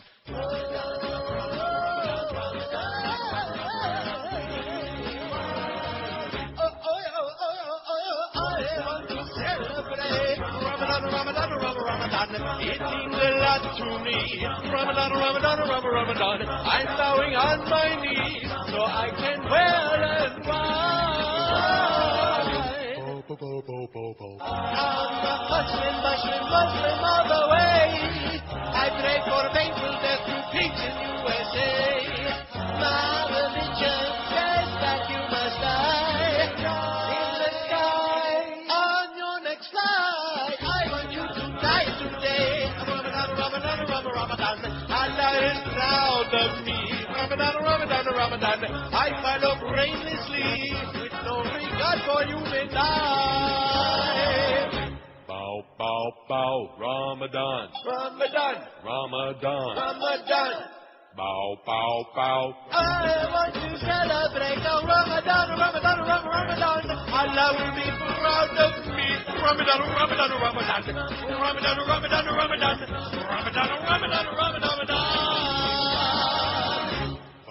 Bow.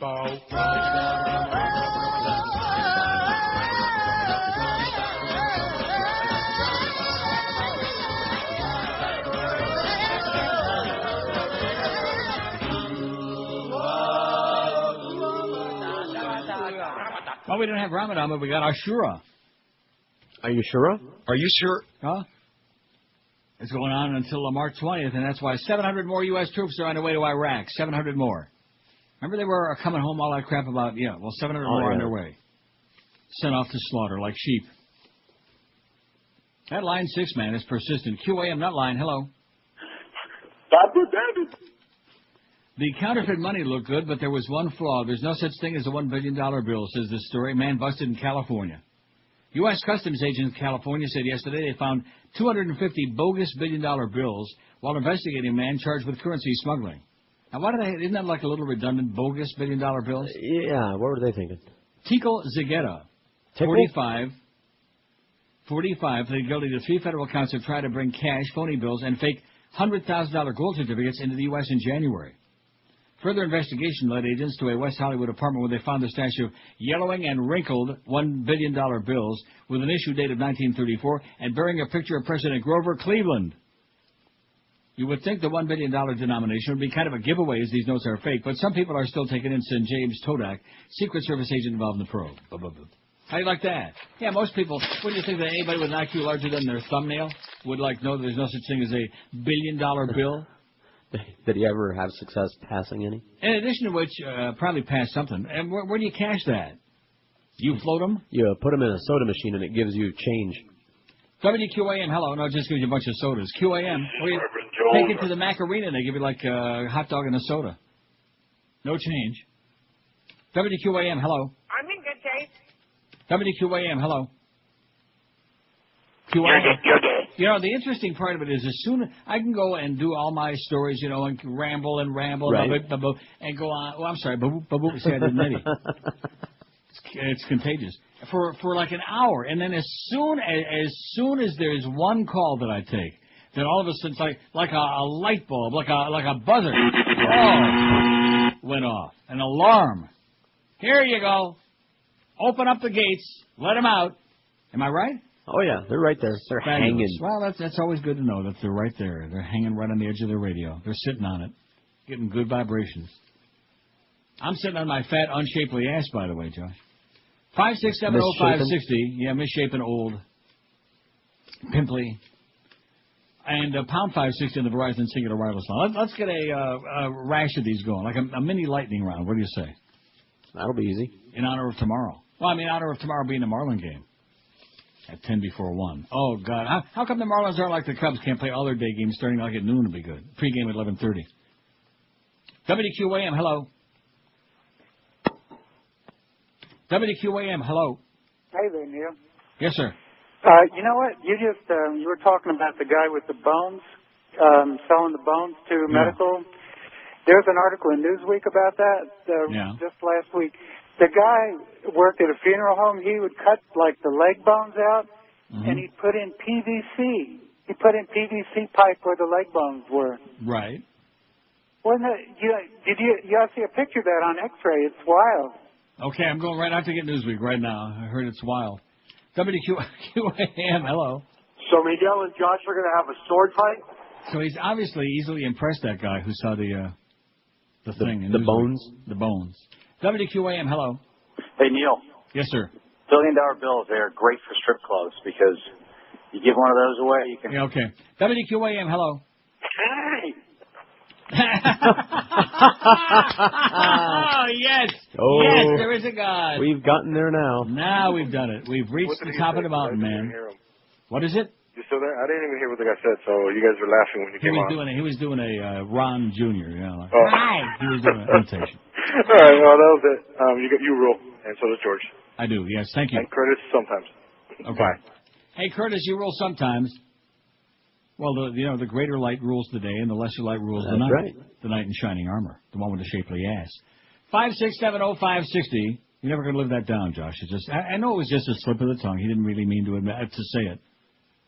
Well, he didn't say ass, There's a guy that's in good shape. Well, what is that? Well, what kind of a... Hey, you admire faces.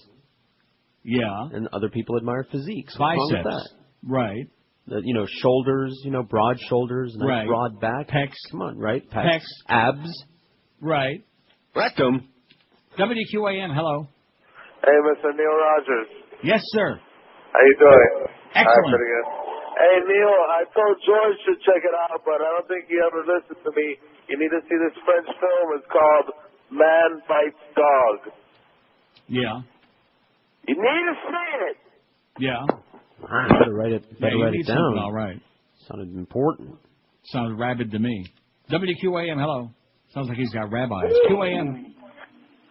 What is it? He said, Oh, I thought it was something really important. Sound like Johnny Dark. WQAM, hello. Yeah, you're talking about how you say a guy can't say other guy's good looking. Yeah. Well, I think I'm good looking. That's why I fuck myself every night. It's funny because I was just going to tell him to do that. He beat you to it. He beat me to it. Man, I thought Ron Jeremy was double jointed. 21 till 2 at QAM. This is Neil Rogers. All right. This is 560 QAM. Hi, this is G. Gordon Liddy, and they don't come any worse than Neil Rogers. Go, go, go, go, go, go, go Irish! It's St. Pat's Day. We're drinking whiskey 'cause it's St. Pat's Day. We're getting real tipsy 'cause it's St. Pat's Day. And everybody's wearing green 'cause it's St. Pat's Day. Find me in the pub. Get us in a mug. Buy us another round 'cause you know we want to chug. And me the corned beef, me favorite Irish grub. St. Patrick's Day has come. Let's drink until we're numb. You can find me on the scene. A beer's colored green called in sick to work. Got here at 9:15. 2 in the morning is when I'm gonna leave. I'll drink until I heave on March 17th. Don't try to act like you're really Irish today, neither. If you were, you'd be in the pub all the time. So bugger off the lot of you. But first, would you be so kind as to buy me another pint? And a shot. And if you're treating, make it a double. Well, we got some exciting news now, boys and girls. Oh! There's only one bad aspect of this, you know what? What was that? How come we couldn't have done it at 1:30? That's what I was thinking. Nick Saban's holding a press conference at 2. That's your Dolphin coach, man, the Dolphin organization head. And we will be carrying it live here on Sports Intensive Obsessed Radio, QAM. Nick Saban. Now, you don't think this is about Donnie's Culpeppers, do you? You think? No, I don't know. What about that jewelry? Maybe that's what it's about. Maybe decide to give it to that kid, that autistic kid that Bush was doing the photo ops in Rochester the other day. Think that could be it? Maybe. Well, we'll find out. Stay tuned. Stay on the edge of your seats, all you Dolphins out there. We love the Dolphins. They really choke. I mean, they're great. They are really something. And what's that Tom Brady doing over there in Israel with all those Jews, huh? Maybe he's being circumspect. Movie theater owners faced with failing attendance and falling attendance are considering asking federal authorities for permission to jam cell phone reception in an attempt to stop annoying conversations during films, the head of the industry's trade group said yesterday. I think it's a stellar idea. You don't like that? Yeah, sure, whatever. You don't mind? In other words, you don't mind if somebody in a movie theater starts talking on a cell phone? Of course I mind. Industry leaders at the Show West Conference for theater owners want to find ways to win back crowds. I don't know what's going on with consumers that they have to talk on phones in the middle of theaters. John Fithian, president of the National Association of Theater Owners, told the Show West Conference in Vegas, theaters are trying a number of ways to silence cell phones, from sweeps by ushers to funny fake movie trailers urging viewers to shut off the damn phones. Shut it off, you idiot! Fithian said owners are considering other steps if that don't work. We will actually petition the FCC to remove the block on jamming cell phones, he said. That may be difficult since federal law and the FCC rules prohibit the use of cell phone jammers. Jam on it. The industry is broadly trying to increase interest in the movies. Motion Picture Association of America chief. Well, how about making some good ones? That would help. Wouldn't you think? Yeah, that's a good start. Chief Executive Dan Glickman told Show West that the industry is researching why and when people go to the movies, might consider an advertising campaign to encourage people to go out to the movies, just as the milk industry succeeded with It's Got Milk campaign. Oh, yeah, there's powdered milk under everybody's bed, man, since they started that Got Milk campaign. I bet you Dale Murphy's still doing the spots. Not only don't I believe in drinking cow's milk for our humans, but people who drink milk bother me a lot. You don't drink milk, do you? If I'm eating cookies, got to dip it in something. Oh, get out of here. No wonder you're sick. No wonder you're sick all the time. Yeah. You probably got like a lactose intolerance. You got IBS and you're drinking milk. Crazy man. Yeah, every day. Oh my God, milk and cookies. What about Josh? You don't drink milk. Not a lot, but I don't mind it. For sissies, man, not for like real men. For sissies. For guys that want to hang out in the locker room a lot. Yeah, they pass it around in the locker room. Yeah, and the milk they too. Do. The White House has rejected hurricane disaster recovery loans at a higher rate than any other administration in the last 15 years, according to a congressional study by Democrats. The report being released today said business and home loan approval rates averaged about 60% after Andrew devastated much of South Florida in 1992. The trend continued throughout the rest of President George Bush I's administration into the Clinton administration, according to Democratic members of the House Small Business Committee. After Wilma surged ashore in South Florida last year, the approval rate for low-interest taxpayer-guaranteed loans by the SBA has dropped to barely 15%. Overall, Democrats said approval rates for home and business disaster loans since 2004 have averaged only about 35%. In other words, it's a disaster. This was a monumental disaster, requires a monumental response, said New York Representative Nadia Velasquez, the panel's top Democrat. That hasn't happened. People are suffering. It's the SBA's role to provide assistance, and they ain't doing it. And you know what? They ain't going to do it because they don't care. They don't care about you schleppers out there. They don't care about their base, the guys with the big bucks, the guys that keep getting the tax cuts. Those are the ones. The guys that have got their long into that pipeline, that bonsai pipeline. Now, remember yesterday we had the story about Ben Bradley, of the former editor of the Washington Post? Right.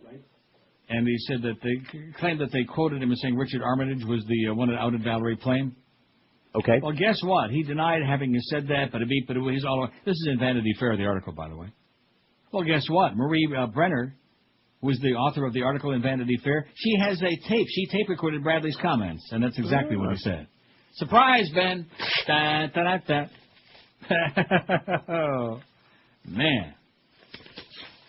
Just the way it goes. Man, I'm really excited about this Dante Culpepper, aren't you?